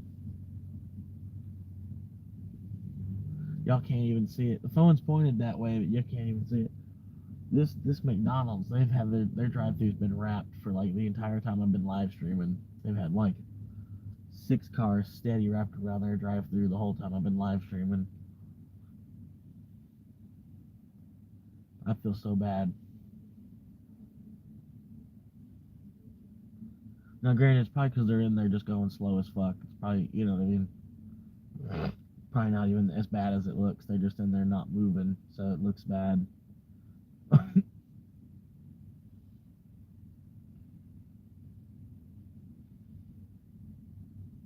I mean,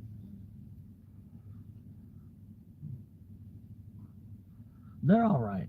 Um, it depends like where I'm at when I get the order, because sometimes I'm chilling right where I'm at, and I'll get the order from McDonald's, and then of course they're not gonna have it ready because I'm like 90 feet from the door. You know what I mean? The Uber app. I know it's the Uber app itself that needs the tweaking their time, because I'll see for DoorDash drivers, they'll come and go. You know, like a DoorDash driver, they'll come in, they'll just grab their bag most of the time and go. You know, but for me as an Uber driver, Uber does not know how to time this shit appropriately. Like it'll send it to me at the same time it sends it to the restaurant. And so if I'm like a minute away from I'm 9 minutes ahead, 9 minutes ahead of the restaurant, and at the same time I'm being timed by Uber to get there. You know what I mean? So, like if I'm 2 minutes away, Uber's expecting me to get there in 2 or 3 minutes. So I gotta show up in that 2 or 3 minutes, but I get there, and then like realistically, it takes about 10 or 15 minutes to get an order ready. I understand that part of it. You know what I mean? That's why I don't know why Uber doesn't give them like a 5 minute head start on the shit before it sends it to me. You know what I mean? Part of it's a proximity thing. Like they'll know that I'm this far away from the store. You know, they'll know that I'm within 5 minutes of the store. That's why they're sending me that order. You know what I mean? Um, but yeah, it's just like I said, the timing of it all, like, because they could delay sending it to me by just this much. You know what I mean? I feel like I don't know. DoorDash is better with it as far as all that. Uber knows how to close.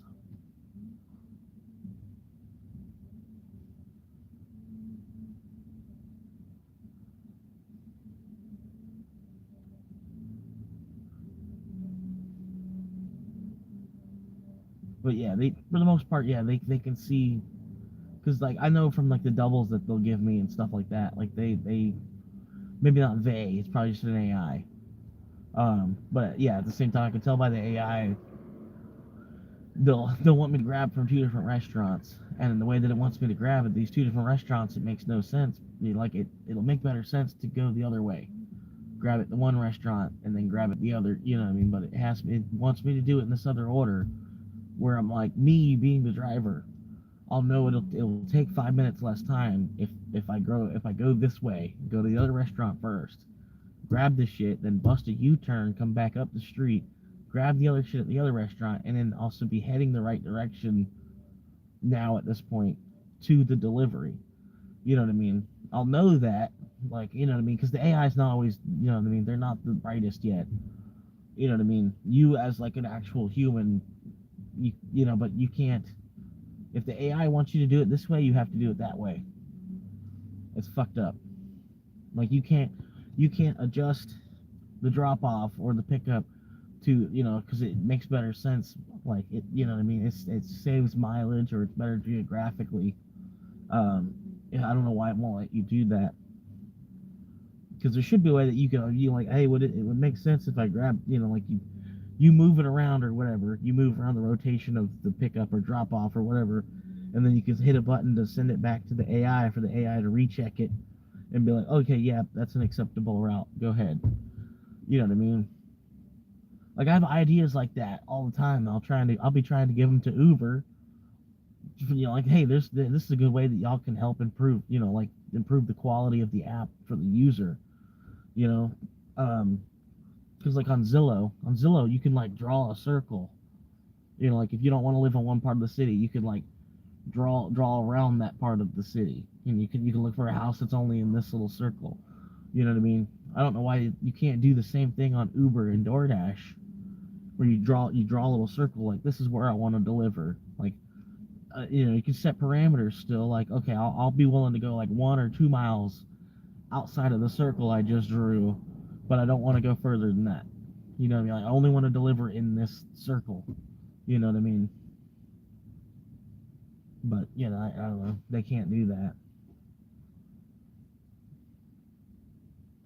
I don't know. I had a couple ideas like that where it's like it could really like improve the app itself, the quality of the app. You know, and I tried to send it off to the support team. You know, so like it could get somewhere where could actually be implemented. You know what I mean? But it never. It's just like talking to a fucking wall anytime you're trying to talk to Uber support. You'd have better luck talking to a tree.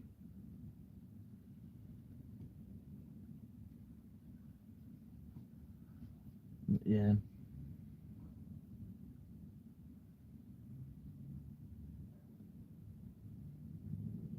Yeah, I mean, I can't remember right now, like the other little small ideas I've had where I'm like, oh, this would be it'd be great if they did this, but you know,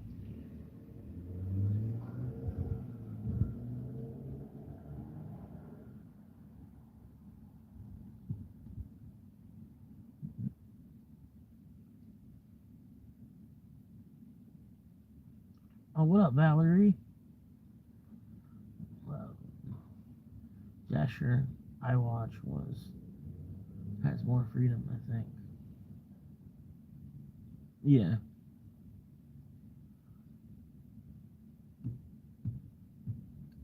and it is pretty free. I mean, like, right? You know, the pay is not always there, but you know, you're not really doing much as it is. Like, you know, it doesn't take a lot of skill to be a guy that moves food around. You know, you know what I mean? Like more or less, you're putting your own self at risk, well, and everybody else too.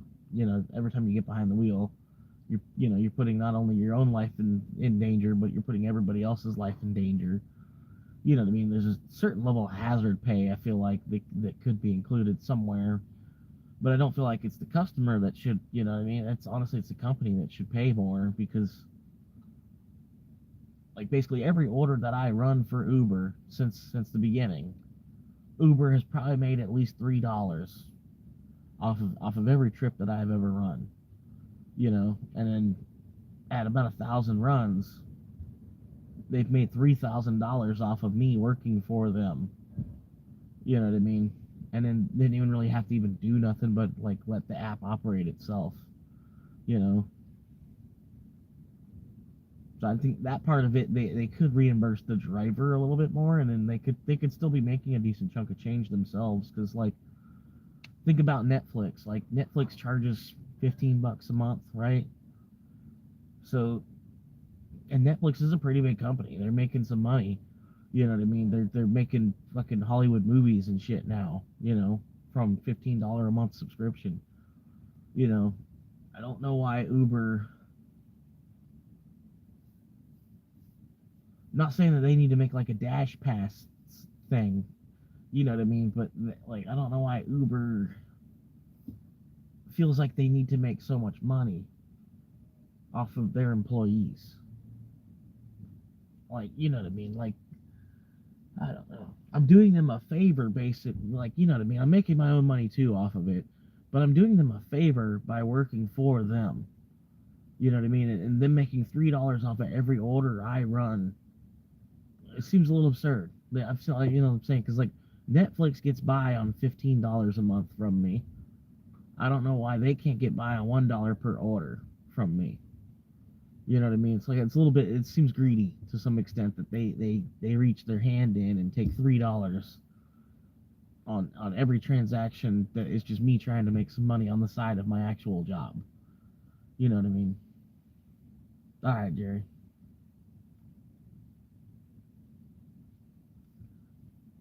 But, yeah, I don't know. It's just kind of fucked up, man. That's why I'm trying to get to the point where I technically don't even make an income.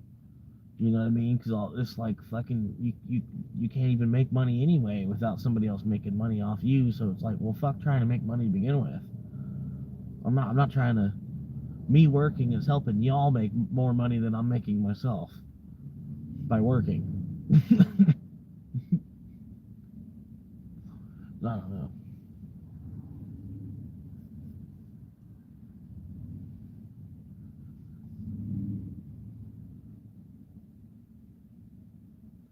But I did. I don't know. I feel like I noticed that a little bit about my paycheck this last week because I felt like because I got less hours, I I made more because it looked like I didn't pop up into the higher tax bracket from the less hours. I don't know.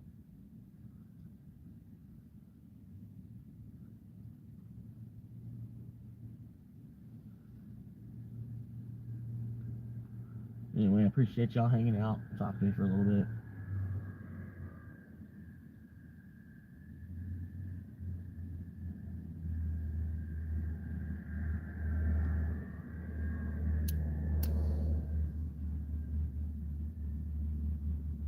Still smoking on the same creamsicle sunset that I've been smoking on.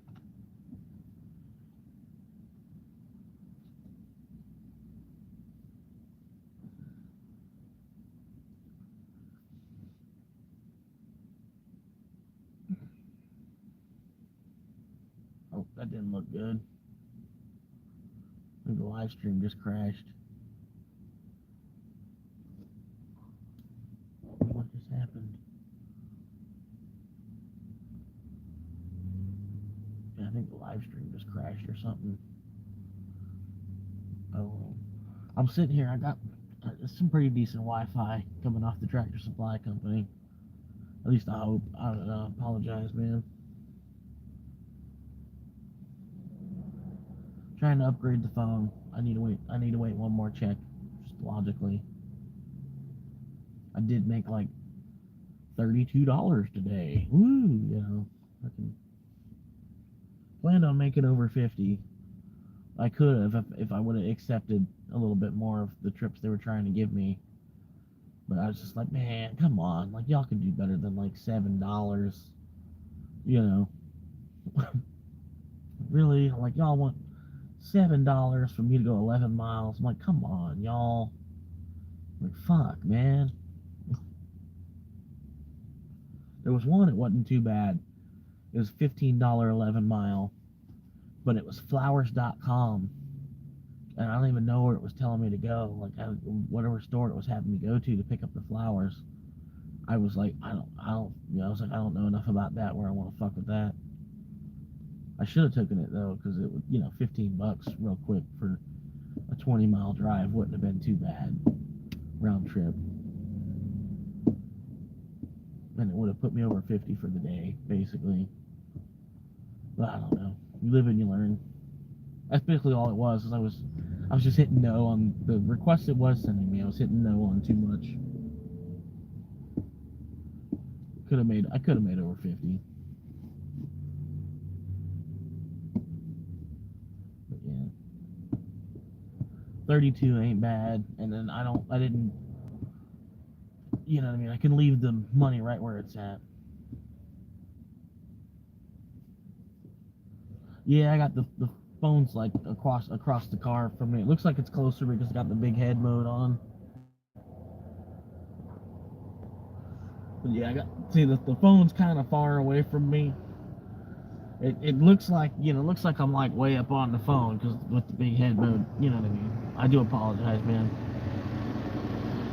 Just this little, it's a little more.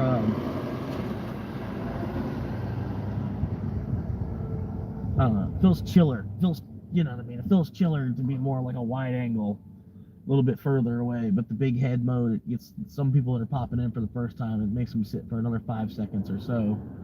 You know what I mean? Sit there for another 5 seconds. They actually hear a little bit of what's going on. You know what I mean? I've been living in my car since September. I don't know if it's your first time on the channel. It's my first time reading your screen name, at least I think. But yeah, trying to trying to get out of the situation. I've been in this situation about 3 or 4 times already in the past. This is my first time I've been homeless and had a car though, so I've got a pretty big leg up as far as that. Gotcha. Yeah, I'm starting to get to that point now where I don't know. I've seen it with myself with other channels too, where I'm like, oh yeah, I've seen that guy. I'm like, I'll click on that video. I'm like, I kind of like that guy. I'm like, that's why they're giving, I'm like, I'll know. I don't know. I'm like, yeah, I want to hear what that guy says about that. I don't know. Like, it's somebody I'm not subscribed to quite yet, but I'm about to subscribe to. YouTube will know it.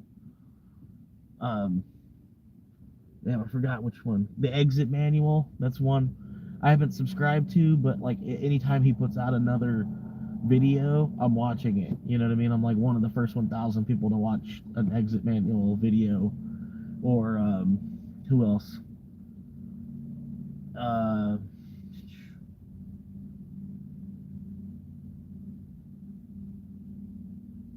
don't know. I can't think of any right now. Oh, what's up, TM? How you doing, man? Yeah, I mean Uber's tough, but at the same time, it's pretty freeing. It's very very freeing compared to like if I was just working as a cashier at Walmart, which they don't, it's all just self checkout nowadays anyway. You know what I mean? Like say if I was even like a Walmart greeter, which is about the easiest job on the planet. I mean I haven't really seen a job that I think is even if it were minimum wage. Let's brainstorm on what is like the easiest job on the planet, regardless of the pay. Like, as long as they are paying you to do the job, you know what I mean. I think being a greeter at Walmart, I can't think of anything that would be easier than that. You know what I mean? And now, I don't know. Here in Florida, minimum wage is 15, and $15 is $15. You know what I mean? Like they say, kind of, sort of. You know what I mean? It ain't gonna change who you are if you're doing less to make $15. Anyway, I'm doing all right, man.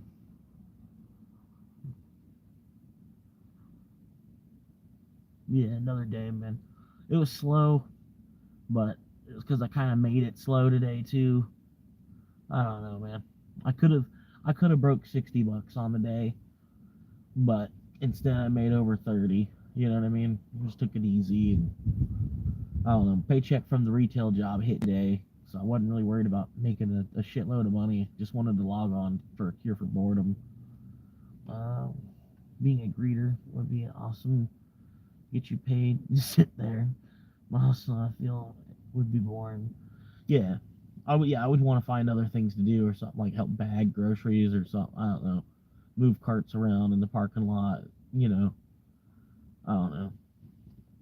But even still, it's like it's a job they won't let me do until I'm older anyway. You know what I mean? They're still like, well, well, just wait till if you're still working when you're 60, you can do that. And just for now, keep unloading trucks. You know, which what we really need you for. If you don't want to drive a truck, we need you to be loading them. And that's about that's about my life story there.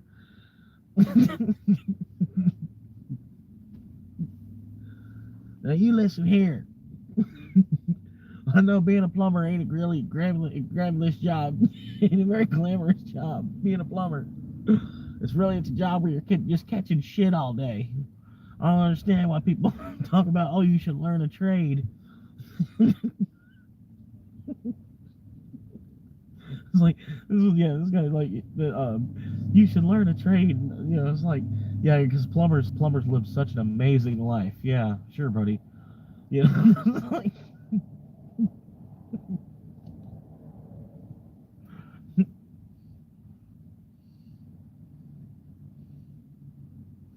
I think I'm doing all right. I got a different thought philosophy than a lot of people do.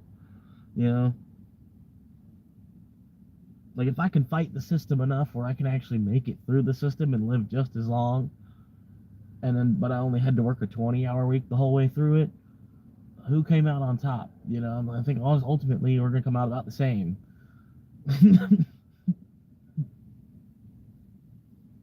I don't know. I don't know.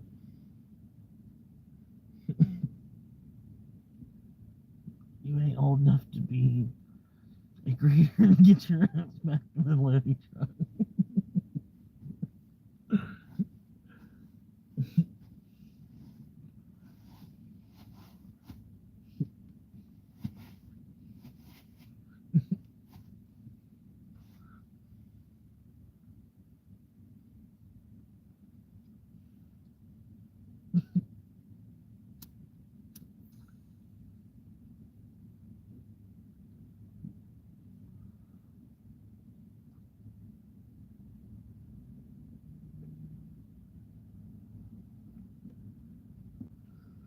But yeah, I don't know.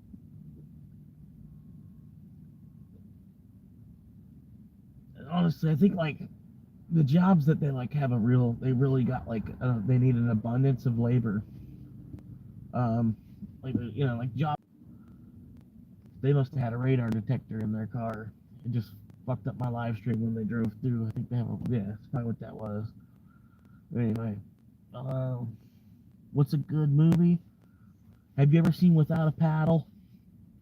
You should check it out if you haven't, man. It's a good movie, man. It's kind of cheesy. It's got Seth Green. It's got Matthew Lillard, Shaggy from Scooby Doo. It's got Dax Shepard. He was like the dude on Zathura, like the spaceman dude on Zathura.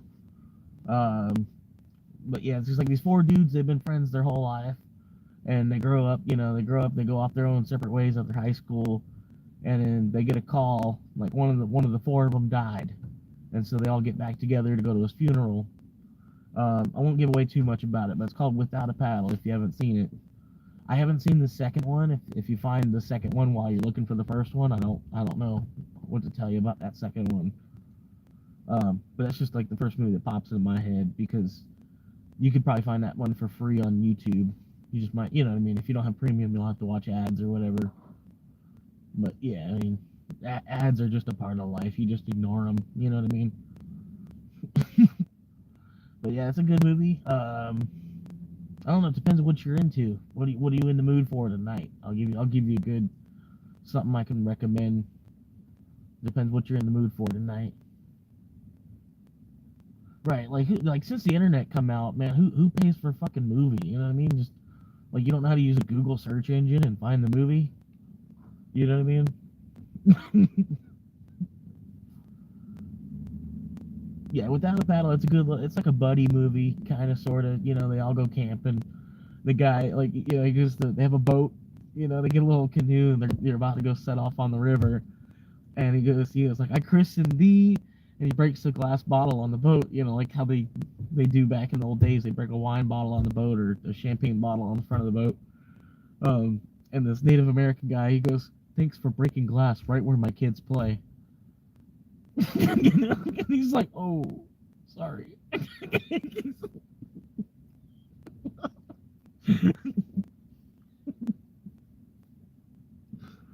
This guy, yes, there's some funny moments in it. It's like a 20-year-old movie, so it's got some, it's a little dry and old at times, a little aged, but I feel like it's aged well, kind of at the same time too. It wasn't an expensive movie, but it's got the fat guy from My Name Is Earl, the fat guy that works in the kitchen with him, the brother or something, the brother of the sister or something like that. But yeah, they own like a weed farm. They stumble across a big weed farm, and then they have these flares to signal. Like when somebody got on the farm, somebody's on the farm. They have these flares that go up, and then the flares were too close to the farm, and they end up setting the whole farm on fire. And he tells me, he's like, "Damn it!" He's like, "I told you they put the flares too close." I don't know. But yeah, when they find them, they're like, don't worry about the weed. We're not gonna tell nobody. Just don't worry about that. We can keep that a secret. Just let us go. I don't know. It's all right.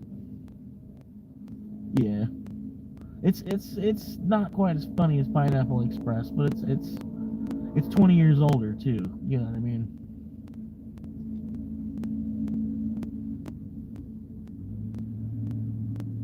And the Pineapple Express, it's Seth Rogen, so I mean, it's a movie Seth Rogen wrote, or at least co-wrote or something. You know what I mean? It's just on another level.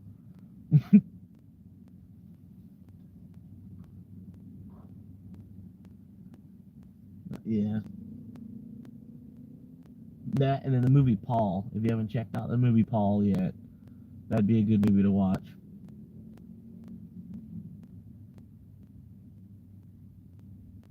Yeah, appreciate it. Just double tap the screen real quick. That's all you gotta do.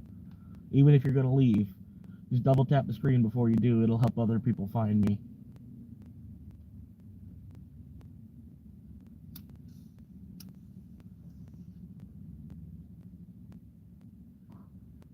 Appreciate it.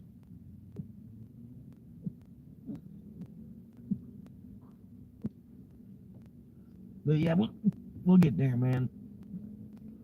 I'm just gonna keep trying to produce and keep trying to like improve the quality of the stuff that I'm producing at the same time. I was watching this one guy, man. He's just a DoorDash live streamer. He's just live streaming himself while he's Door Dashing, right? And so I don't know. I don't really want to take his idea, but it's really not. It's not like I'm taking his idea because he's like one of dozens of people that are doing it nowadays. You know what I mean? But damn, I forgot what he's got a bunch of channel members, dude. It was crazy how many people were members on his channel.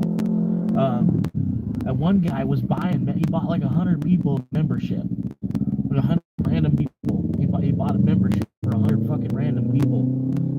And I'm like, damn. And then I go check his memberships out. He's charging $2.99 for these memberships. So somebody spent $300 fucking dollars to buy memberships for people. I'm like, wow. But yeah, like it was crazy how many people were like a member on his channel. It was crazy. You know what I mean? Not that I'm really like begging for members, you know what I mean, or that, I'm not even open to that point yet, but it was just like, I'm like, wow, man, I'm like, he's actually got like some decent followers, the people that are subscribed to him, almost like half the people that are subscribed are members. I was like, holy shit. Yeah, but I don't know. Yeah, it counts all the blowhorn, all the emotes. It counts all those in the analytics. It's almost as good as putting, like the thumbs up is like 100 of those hearts. Basically, the thumbs up helps the stream that much. But the hearts, like at the end of the stream, it'll show me like, oh, I got like 2,000 reactions between the hearts, the 100s, the wows, the laughing. But yeah, it counts every single one of those. Don't worry about taking someone's idea. Yeah, because I mean, it's a niche thing too, man. It's like, but the other people that are doing it, they're not living in their car at the same time. Like they're like they're door dashing to make money. That's their grind. They go out, they dash every single day, and then make at least $200 a day. And then if you're doing it every single day consistently, like maybe you take one day off a month just because you get tired. You know what I mean? But you're a hustler type of person anyway, so working 29 out of 30 days a month ain't no big deal. You know what I mean? That's basically what he does, and he goes out and he makes like $200 each day because his area is a little bit hotter than where I'm at. You know what I mean? But he just goes until he makes 200, and he's making $6,000 a month from driving. That you know what I mean? You think about it, big, like zoom out. Like it's not good money. All these little $4 and $7 orders, but if you're willing to run 30 trips in a day and make over 200 a day because you're trying to make your bills and keep your daughter in school and pay for your wife to be able to hang out, you know what I mean? Like he's got a good, he's a cool dude. But yeah, like it's not like I'm taking. I don't know. You know what I mean? Because you have the right to live stream, and there's a lot of people that live stream themselves while they're at work. You just have to have a job that's okay with you doing it. You know what I mean? Or they'll be live streaming on both YouTube and Twitch at the same time. And that's to me that's too much to fuck with. I'm not trying to have a whole Instagram page and an X page and a fucking buy me coffee page and all these other, here's a link to 6 other fucking websites. It's like you're clicking on, you're hanging out on YouTube because you're trying to, like, you got some time to kill. You know what I mean? You're not really trying to be directed to a bunch of other websites, and you know what I mean. At least me, in my opinion, I'm a little more keep it natural. Like, I do like technology, but at the same, I'm like, I'm down to earth. I don't know. You know what I mean? I'm very low tech, living in the high tech world that we're in. I'm still trying to be real, you know, minimalist as far as any kind of technology is involved. I don't know. I feel like I could almost get by without electric.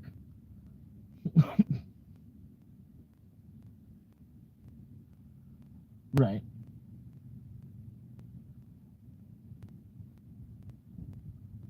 Wait. Have you seen those? Wait. What did John say? Hang on. I'm gonna scroll the screaming in stores. I actually subscribed to that dude because I found him like recently. Zach Cray, the dude that's got his hair dyed blonde right now, and he's like from Sarasota or Bradenton, Florida, which, since he's another Florida creator, you know what I mean. I can only like pray, like if he'd find me somehow and he'd like want to do a prank with me just to help like boost my channel. Him with like 600K subscribers, you know what I mean. If I did a video where we're doing a prank together, you know what I mean, I'd probably get like 10K subscribers just from him boosting me from the video, you know what I mean. But that's a prayer kind of thing that would never actually happen. But yeah, I would do. I could show him how to actually do pranks. You know what I mean? Because the pranks he's doing, I'm like, you're just screaming in a store. I'm like, come on, bro. There was one where he was screaming in a dormitory. Or knocking and banging on doors and just kicking doors in a dormitory. And I'm like, come on, bro. I'm like, it's not 2011 anymore. You know, I'm like, you could do all kinds of shit. The water bottle prank, man. Y'all remember seeing that shit where you be in the bathroom stall and you have a water bottle and you act like you're pissing on the other guy's leg underneath the stall, but it's just water, and they freak the fuck out. You know, imagine Zach Cray doing that. You know what I mean? He'd literally get assaulted.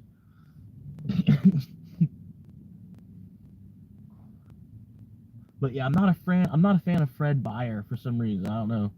Something about Fred. I don't know. I don't vibe with him. I wouldn't subscribe to him. But something about Zach. I was like, I'll help him out, even though he's a big. If they're that big, I normally don't subscribe to them. You know what I mean? Normally, I'm like, yeah, you're good. You got over 250K subscribers. You're good. You don't need my help. You know what I mean? But yeah, for something about Zach Cray, I was like, I'm gonna help him get to 1 million. I'll be part of his 600K subscribers. I don't know, for one reason or another.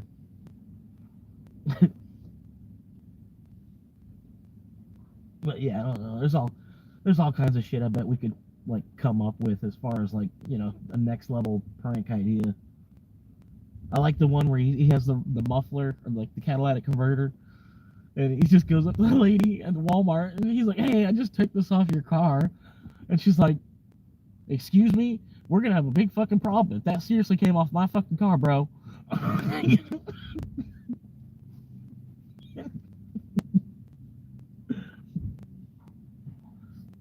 But yeah, I don't know. Like, especially this Walmart here, you can do that to people so hard, man. People be freaking the fuck out at this Walmart here. What the fuck you mean you touching my truck? You fucking, why are you touching my truck? You don't even look like you's old enough to have a kid, or something. I don't know. I don't know what they would say. You look like you ain't even old enough. Your balls dropped yet. Why the fuck you touching my truck?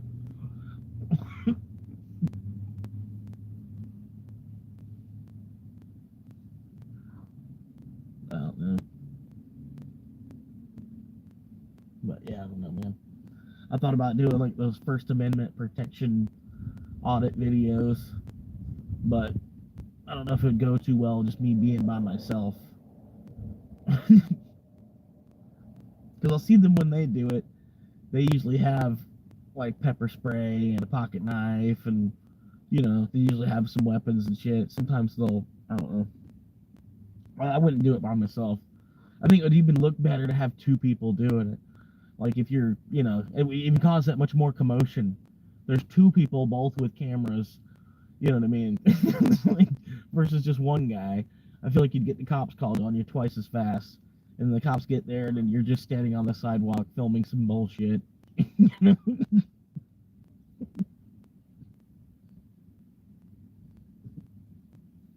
Like me and Zach Craig could do that. It could be a prank. It could be a prank that we're First Amendment auditors. We could just be like posted up in front of a public library, just taking films of the people walking in and out of the library.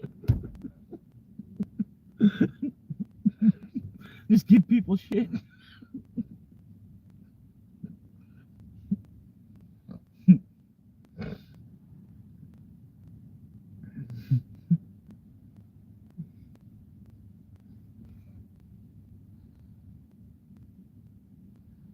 Hell yeah, I appreciate it, man.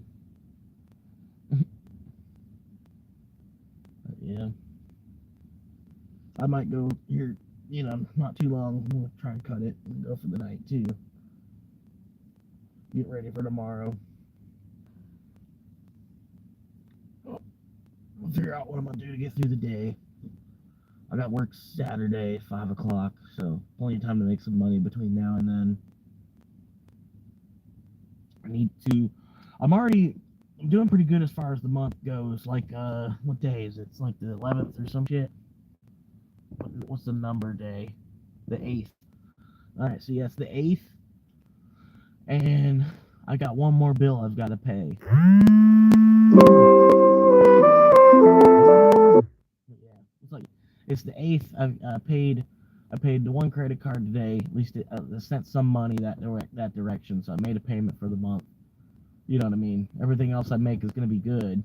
More than I can throw onto it. But I've got like one more bill I need to cover, and then I'm fine until May starts. I don't have to worry about the bills again. You know what I mean? But yeah, so I'm doing pretty good there. And then like I've already made the first $32 today of about the 100 that I wanted to make to be able to pay that bill with. So might be able to make the other like 66 tomorrow and just go ahead and cover it all. That's what the plan is. Usually Thursdays, sometimes they hit like a little Friday, so it might be $100 day for all I know. But the cool thing is like, it's $100 day, right? But you gotta take the good with the bad. It's also so fucking slow out here that's why it's $100 day. You know what I mean? Like I can make a $100 day though on like 8 or 9 deliveries though, because I do I do make higher pay on these runs from out here in this town. You know what I mean? That's why I like delivering out in this town, because ultimately it costs me more time, but all I've got is free time anyway. You know what I mean? And it's gonna take, it's basically less wear and tear on my car, and then more dollar per mile basically from out here. So that's why basically why I do it out here. It's a chiller, more relaxing day. I end up beating the car up less. You know what I mean? And for like $50 worth of work in the other city, I can make 100 here. So it's just all around. It's a better option to just be here. But I mean, it does take like twice as much time to make the same amount of money, kind of, sorta. But yeah, I don't know. That's why I said you got to kind of take the good with the bad on it. It's a really boring day. Like if I do want to sit out here and make 100, on a day, I can do it. But it's a very, very long day. I got to start real early. You know what I mean? I gotta accept whatever they're sending through, because it might be 2 hours before the next one comes through. So if I don't hit yes on what they give me, I could be sitting there, half the day waiting for the next one. And if I'm trying to bust 100, that's, you can't be doing that.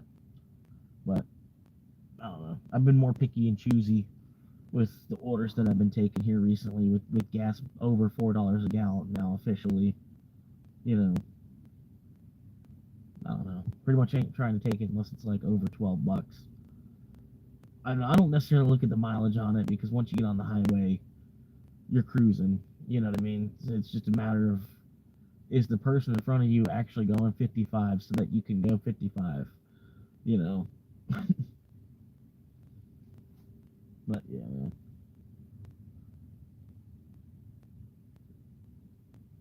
I'm sorry. I kind of like to ramble.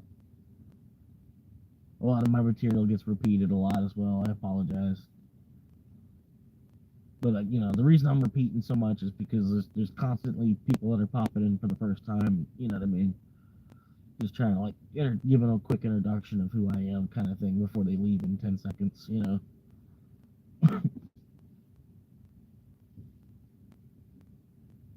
I appreciate y'all hanging out, man. I might be able to actually post this live stream to the channel because I haven't said anything that was like too abrasive yet. So I might be able to actually post this live stream to the channel so y'all could probably go back and rewatch. And if you're popping in and out, you know what I mean, you might be able to go back and watch the whole thing, or at least watch it at like triple speed or something. You know what I mean? Just to see if because there was a couple times I was popping off with some jokes there a second ago, man. I had the chat rolling for a second, and then you missed it. So I don't know. Hope maybe I'll be able to put this as a video. People can go back and rewatch. The only reason I don't, for the most part, is because you can't see the chat on the rewatch. So when people, you go to rewatch, I don't know if it's not open for my channel, at least not yet or something. But yeah, you go to rewatch and then you don't have the chat, so you don't have a clue. Like, what am I even talking about half the time? You know what I mean? Already, probably you don't have a clue what am I talking about half the time. So it's like 100% of what I'm saying, you're not even, you don't even, yeah.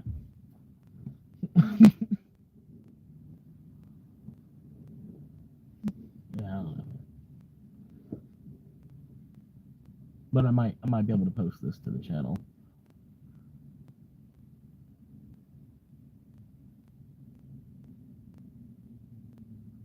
Yeah, 7 viewers. Heck yeah, man. Hell yeah. How y'all doing? Oh, well, back down to 3. All right. Well, back to 7 viewers. All right. Hell yeah. How y'all doing, man? Checking it out, man. But yeah, I've been living in the car since September. I'm planning on living in the car until this following September coming around. Trying to save money as much as possible, as aggressively as possible. Um, I don't know. I really believe in Bitcoin, and I feel like I'm late at the same time because I've had different friends for like the past 10 or 15 years. They were telling me about it different times throughout my life, and I can only imagine if I would have listened to them even just the last time that I had a friend reaching out to me and telling me about it. You know what I mean? I would already be done because I would have been buying Bitcoin for under like $500 a piece. If I would have listened to my friend when he was telling me about it in 2016, you know what I mean? I pretty much could have took a week's pay and bought a whole Bitcoin. You know what I mean? And then I could have done that for like 5 weeks or so, and then you know what I mean? But now I'm spending multiple weeks' pay on fractions of one coin. You know what I mean? On the tiniest little fraction of one coin. But yeah, I don't know. Part of it is a lot of people they think they're late for that reason because they see how high it is, how huge it is. But you're really not late. You know what I mean? Like on the grander scale of things, like technology, it gets adopted in like an S curve. There's like an S curve of adoption with every new technology, and they're basically predicting like we're like right here. We're like right before the biggest upswing where that like a mass adoption happens. And that's pretty. It makes sense because like 98% of the world, they're still oblivious to Bitcoin at this point, or they still try to ignore it, or they don't see the use case in it. They just don't understand it. They don't understand a currency that's value is driven by the amount of power it takes to actually produce the currency itself. Uh,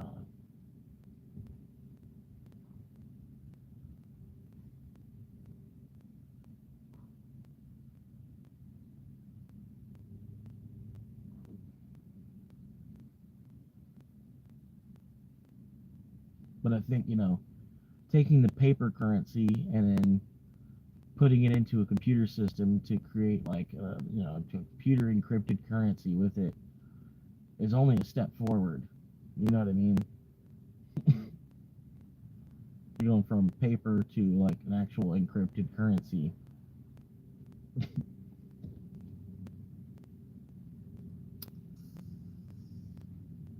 Then I don't know. Like I said, if I'm wrong and I'm out like 15K, then just consider like okay. Well, I used to go to the casino a lot. Damn it. When I go to casino, I used to I spent 5 years in the casino. I lost $15,000 over the 5 years in the casino. It's the same shit. You know what I mean?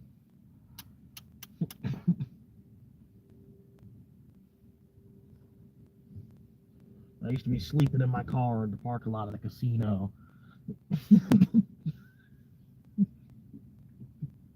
Literally, better guy was telling me that's part of his life story.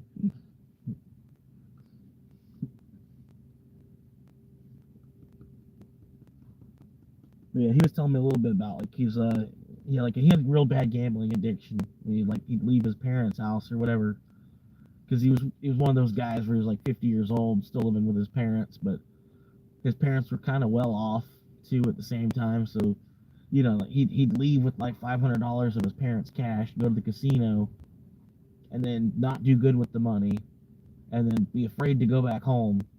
So he'd camp out in his car for a week in the casino parking lot, trying to like scramble and see if he could win the money back at all before going back home.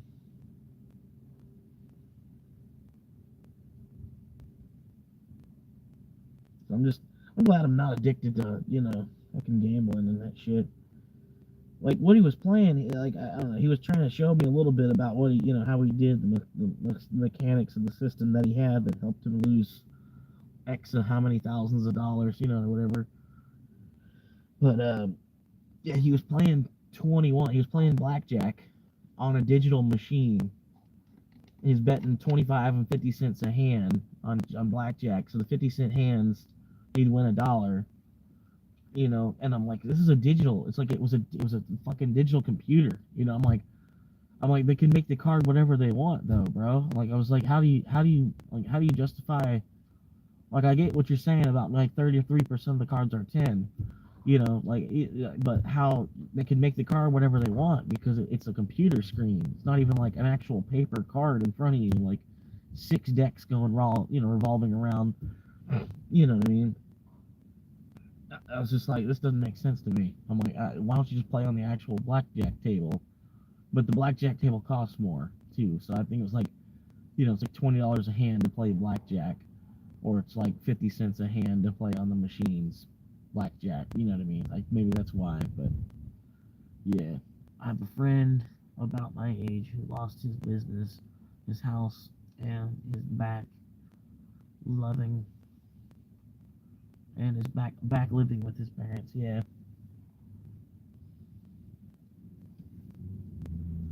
Yeah, I don't know, man. That's I can get gambling to a certain extent. Like here in America, they have scratch off tickets, like lottery scratch off tickets. They're really big, and but the people that play them, man, they're like a piece of cardboard crack to the people that play them. Like they're just they fiend. I don't know if they have paper scratch off tickets were in Australia. I haven't seen any like through TV or movies or nothing, um but yeah, like I can understand, if you buy a $20 scratch off and there's a chance that you can win $1,000, you know what I mean? And then the odds are pretty good because there's even a chance that you could win $500,000 on the same scratch off. So you got pretty good odds of even just hitting for 1,000, for $20, and then so for $20, you got the opportunity, you could double your check that week, right? So, but at the same time, like, why buy more than one $20 scratch off, like a week? I don't understand how the people go in there and buy 10 $20 scratch offs, and they buy so many scratch offs that they're trying to hit one so that they can pay back, buy back, oh, I'm 100 in the hole still, but at least this one hit for 50 finally, you know. Like I can understand like you're buying at one, 10 or $20 scratch off like every paycheck, and then on the weeks that it does hit, it might hit like once a year or so. You know what I mean? And you boom, you double your paycheck. You know. And in the meantime, the money that you are buying these scratch offs, it's supposed to be going to education or something like that anyway. So you're kind of spending it on a good cause. You know what I mean? You're donating $20 to the education system. You know what I mean? It's supposed to be. But yeah, scratchable tickets. Yeah, we have them. Okay, gotcha. I figured they had to been at least a pop up version or something.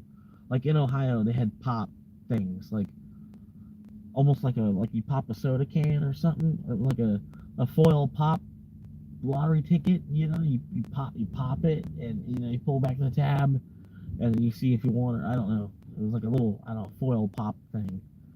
My friend's sister won 50K on a cheap ticket, like $2. Yeah, it hits some people like a heavy drug addiction, so they can't stop themselves from betting. Yeah, like I don't know. It's just a difference in our psychologies. You know what I mean? Just some people are wired differently. They like the adrenaline of when they do hit. But me, I don't like the anxiety of, like even if I hit, I still feel like anxious afterward. You know what I mean? Like even if I'm betting on something that I know is a sure thing, and I like, so I'm only betting like $5, and I'm betting on something that I'd like, oh, they're going to win. Like there's no way that they're gonna fucking lose. Like it's just, just doesn't make any fucking sense for them to lose. And then you win the bet, and then I still have like an anxiety about it. Like after getting handed the $5 for winning that $5 bet. It's like I'd just rather just not even get involved. It's just better for my heart to just not even get involved.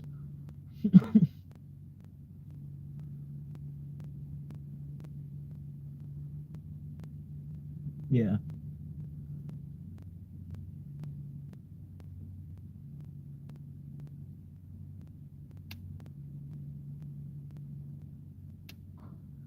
but yeah, like I don't know. Like if you follow American football, it was like betting on during Super Bowl 50 when Peyton Manning finally made it to his first Super Bowl. It was like betting that he was gonna win that Super Bowl. Or something like that. It was like yeah, like you knew it was gonna happen. It was like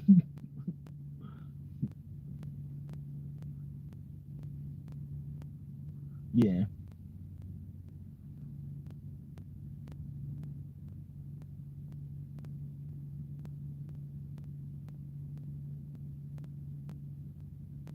but no, like I don't know. It's not a like some religions are like completely against gambling. Like it's just in the like the basic commandments or like the basic protocol or whatever the principles or the structure of the religion where you can't gamble. No, I say people should be free. You know what I mean? They should be free on that. Like if it's a part of the world, it's a part of the world. You know what I mean? You have the option to get involved in a lottery or not.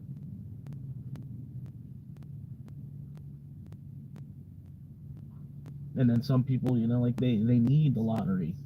Some people they really do benefit from the lottery. The way that things work on that. And some small town guy from nowhere wins $100 million, and he's able to turn his whole life and the life of 20 closest people to him.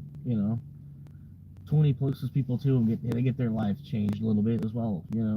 Usually, usually the people that win the lottery they do kind of pass it around a little bit. They don't just, I don't know, but from what I've seen, you know what I mean.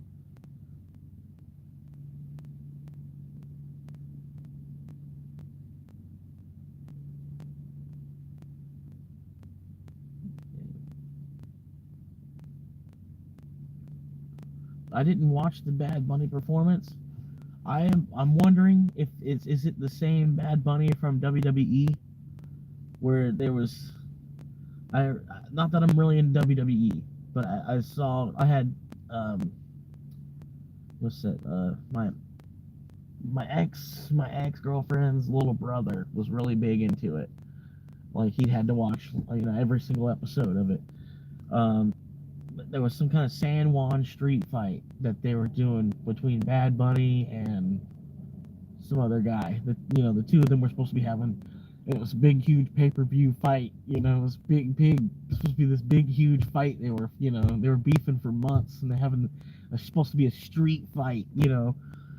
A San Juan style street fight. Anyway. But yeah, they come out of the ring, and the Bad Bunny, he had like this whole shopping cart full of weapons and stuff, like Raven did back in the day in the ECW. They'd have a shopping cart full of like trash can lids, crutch, barbed wire.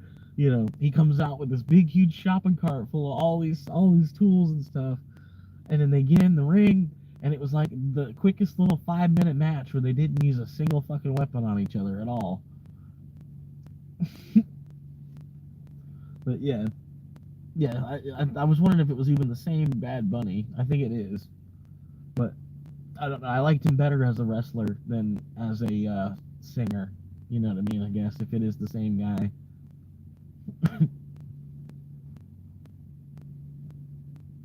Like a lot of the Hispanic people in America, like the reason that they even did that, a lot of the Hispanic people, they it didn't even come off the right way to them. You know what I mean? They were like, "What the fuck is this?" Like a lot of them couldn't even understand what he was saying.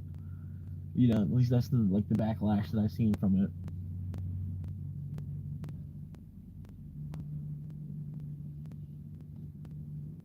But yeah, I don't know. I thought it was hilarious, to be honest. I don't know. They obviously they weren't trying to be funny, but it ended up being like, I don't know, like we're talking about it now. You know what I mean? That's what I think is like funny about it. How much it blew up instead, the wrong direction. But they say bad publicity is still good publicity. You know what I mean? At least Bad Bunny he's kind of like world renowned now, I guess, where he wasn't really before. You know what I mean? So I mean, yeah.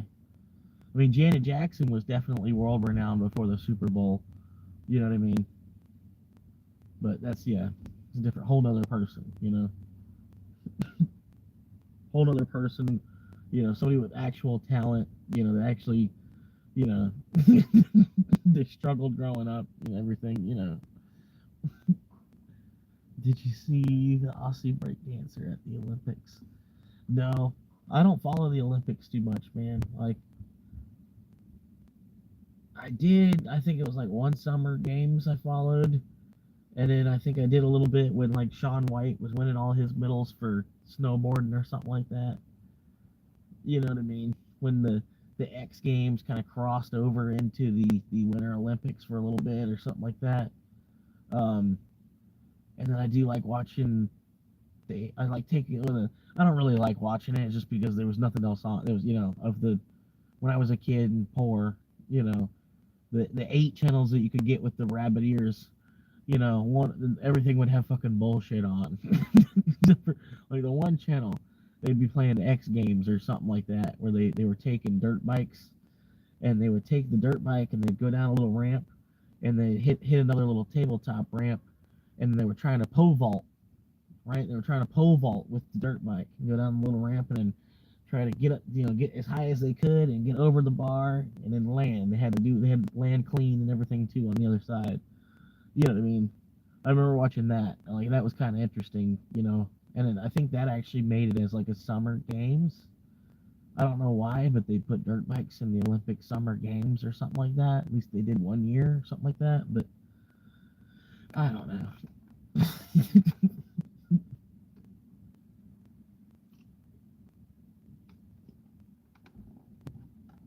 But like that even sounds stupid saying like they put dirt bikes in the Summer Olympic Games. You know. And then I liked watching the in the Beijing Games. There was people. There was apparently there's walking, speed walking. Speed walking is an Olympic sport where like, and then the judges like watch you walk. They watch you walk to make sure that your technique, make sure that you're actually walking and not jogging, right? Because it's a race too. You're race walking but you have to actually technically be walking at the same time. And it was like I was watching like 3 hours of that. It's just like these people just walking. They're just like walking, like they're like trying to grab their groceries as quick as they can at the store or something. It's just like it's people racing each other, but they're walking. They can't run. No run, no running, no hey, no running.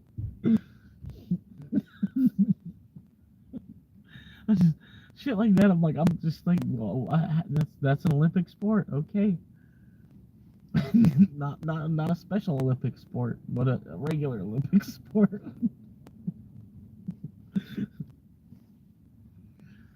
I don't know.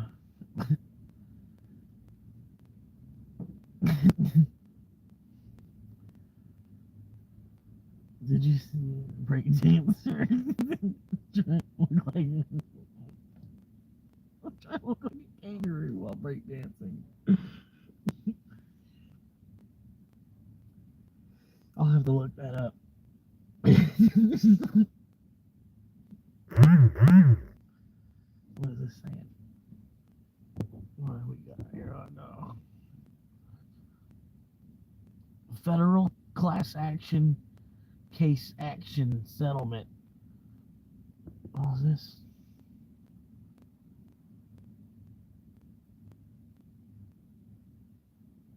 I don't know.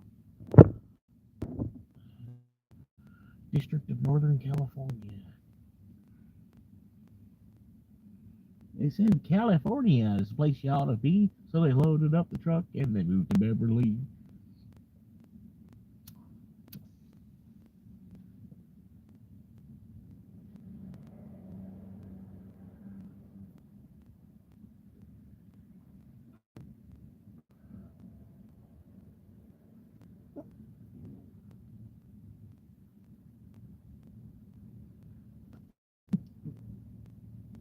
Hell yeah.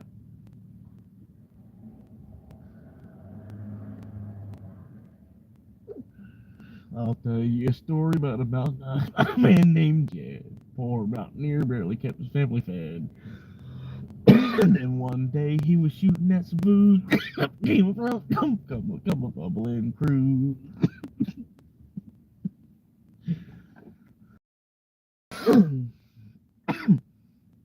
So next thing you know, oh, Jed's a millionaire. And town folks said, Jed, move away from there.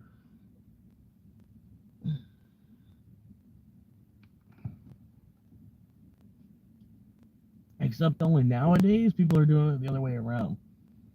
Like you get lucky enough that you make some money in the big city, and you make enough money that you can make it out of the city, and then just go buy 5 acres in West Virginia.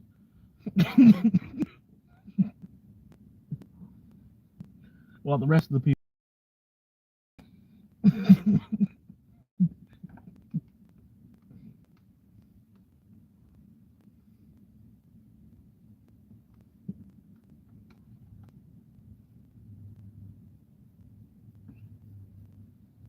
Yeah, I like the rifleman. I think was a little bit better. Chuck Connors, man, that dude was tough as shit, dude. If you ever catch like the rifleman coming on like black and white TV channel or something like that, it's worth watching.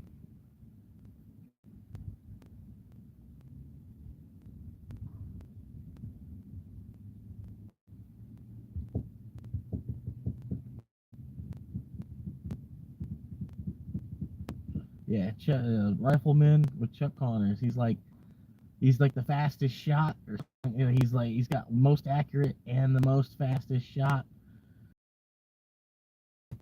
Granted it's like 40s TV or 1950s TV, so you know what I mean. Some of the special effects are a little off, but they do a good job of like trying to portray how good of a shot this guy, how legend, the story of it all is supposed to be. It's a good shot. Look at him, like, you know.